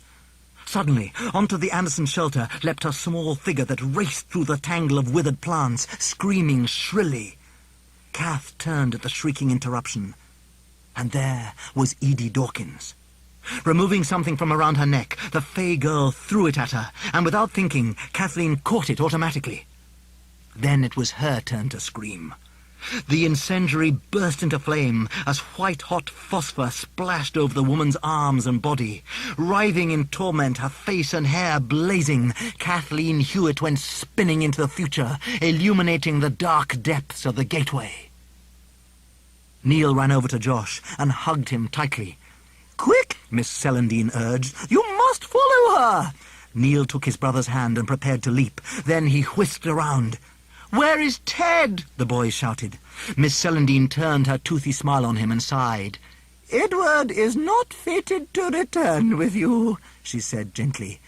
"That isn't fair," Neil cried. "Oh, I assure you it was his own idea," she replied. "This is where he belongs now. His time of waiting is over, don't you see? There is nothing left for the poor dear to fulfill. He rests now." But I didn't say goodbye to him, Neil blurted.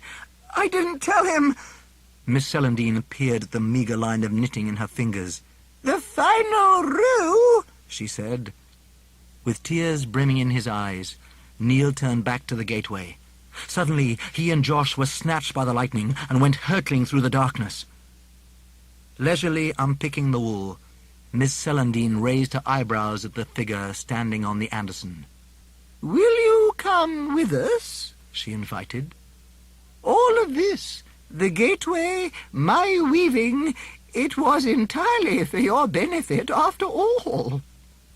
Edie Dawkins considered her for a moment, and her silvery blue almond eyes sparkled. With a puckish grin, the girl nodded and capered back up the slope where she retrieved something before springing into the air. With a roar, the gateway dragged her inside and immediately collapsed with a flurry of sparks. Contentedly humming a waltz to herself, Miss Celandine unravelled the last of the stitches, then spun on her toe. The ragged lace of her nightgown furled about her for an instant, and then she was gone. Down came the parachute mine, and with a horrendous boom, the Stokes' house was utterly destroyed. Sitting in the warden's hut, Jean Evans heard the terrible blast and grimly held on to Daniel. "Jean!" a voice called from outside. The woman looked up sharply. "Angelo?" she cried. "Is that you?" She stepped cautiously outside and peered into the blanketing fog. "Stay there, Jean. Don't come out here," the airman's familiar voice told her. "It's too dangerous." "Well, you come inside," she said. "Did you find Frank?" A little distance away, standing upon a low wall, the small shape of a teddy bear could see the outline of the woman he loved as she stared into the thick, rolling cloud, straining to find him. "I won't come in, Jean," he said shakily. "What's wrong?" she cried. "I love you, Jean Evans," Ted told her. "Do you know that?" "Yes," she answered. "I truly do." With his glass eyes gleaming, the bear gazed at her, yearning for what never was. "I love you more than you will ever know. I can't be with you, Jean." The woman shuddered at his words and hugged herself bitterly. "What are you saying?" "I've been doing a lot of thinking," the bear went on. "You and me don't stand a chance. Never did, and never will." Jean leaned against the doorway of the hut. You're leaving me?" she muttered. "Angelo, why?" The tears were streaming down the woman's face. "I know it's stupid," she wept. "I've only known you a few days, but, Angelo, I really don't know what I'll do without you." Ted stared across at the woman he adored, remembering every contour, every detail of her lovely young face. "It just weren't meant to be. The fates were ranged against us." Jean battled with her voice, defying it to break into racking sobs. "Well," she uttered in a hoarse, rasping tone that Ted loved her all the more for, "so that's it. Before you do your last trick for me, Houdini, and disappear, mightn't I see you one last time? Is that really too much to ask?" "Yes," said the bear forlornly. "I gotta go now. Remember the night we danced under the moon, Jean? That's the moment I'll treasure for the rest of eternity. I'll leave you something to remember me by. If you ever want to think of me, then look at this, and I promise that wherever I am, I'll know about it." "I'll always love you, Angelo," she cried. "Always and forever." Staring solemnly at her, the bear shivered. "I know that," he whispered, before adding in a faltering, failing voice, "Goodbye." "Angelo!" she called, but the bear spoke no more, and went limp as the soul of Angelo Signorelli finally departed, and was at last able to rest, his torments over. Running into the fog after the airman, Jean found the toy lying motionless on the ground. "Angelo!" she wailed, crying into the darkness. "Please!" The woman hugged the scorched, mutilated toy tightly. Then, distraught, she ran back into the ARP shelter as the grief burst from her heart. In her grasp, Ted's glass eyes were fixed and still. Angelo's soul was finally at rest, and the bear never moved or spoke again. Yet in that terrible, bleak hour, when Jean mourned for the lost love of her life, the fur around the toy's staring eyes became damp, and 2 great tears went splashing to the floor where they mingled with hers. The separate collection was dark. Suddenly, the shards of glass that littered the floor winked and flashed as the purple lightnings rampaged once more around the ceiling, and the vortex ripped apart the atmosphere. Into the debris, 2 figures came tumbling, and Neil Chapman and his brother Josh sprawled headlong into a heap of blackened ashes. Gurgling with excited joy, Edie Dawkins came spinning into the shadows. Staggering to his feet, Neil stared groggily at the young, blonde-haired girl. "What are you doing here?" he mumbled. Then, without warning, the lights were snapped on, and standing in the doorway were the Webster sisters. Sternly, Miss Ursula surveyed the mess, snorting at the damaged exhibits and twitching her eyebrows at the branches that now grew from the oak panels. Eventually, her gaze came to rest upon Neil. "Well," she said, "I see your father will certainly have much to do in the coming weeks." Neil opened his mouth, but her eyes had already left him. "Welcome, Edith," she said with a rare measure of genuine warmth. "A long, long time have we awaited your arrival." The girl waded through the rubble towards her and the others, and when she reached them, she bowed low, before taking out the bulky object she had stuffed inside her coat.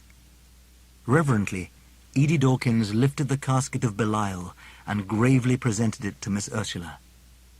The old woman received it with equal gravity. "I shall see to it that he is sealed inside for a great many more years," she said, before turning to her sisters. "Celandine," she commanded archly, "surrender it to me." Pouting, Miss Celandine handed over the scrap of knitting she and her sister had been fighting over. Miss Ursula's thin lips curled into a smile as she knelt down and placed her sister's gift upon Edie Dawkins' head, as though she were crowning a princess of a rare and sacred lineage. The girl gurgled happily as the green pixie hood, shot through with strands of silver tinsel, was pulled down over her hair. "Behold, my sisters! The daughter that should have been ours is finally come amongst us. Now the Nornir are 4 in number, and the hope of the land is renewed, for the days ahead shall be dark indeed. Edith, dear, you are joined with us. We, who walked under the youthful stars and heard the chorus of the wind in the branches of the world tree, are now your family. Speak your thoughts, child." Edie stared around her, from the face of the imperious old woman to her 2 twittering sisters, and then at the jumbled devastation that was the separate collection. Taking a deep breath, she gazed at the women who were so eager to adopt her, and in a slow, considered whisper said, "Oh yes, I know I shall like it here. This is where I belong."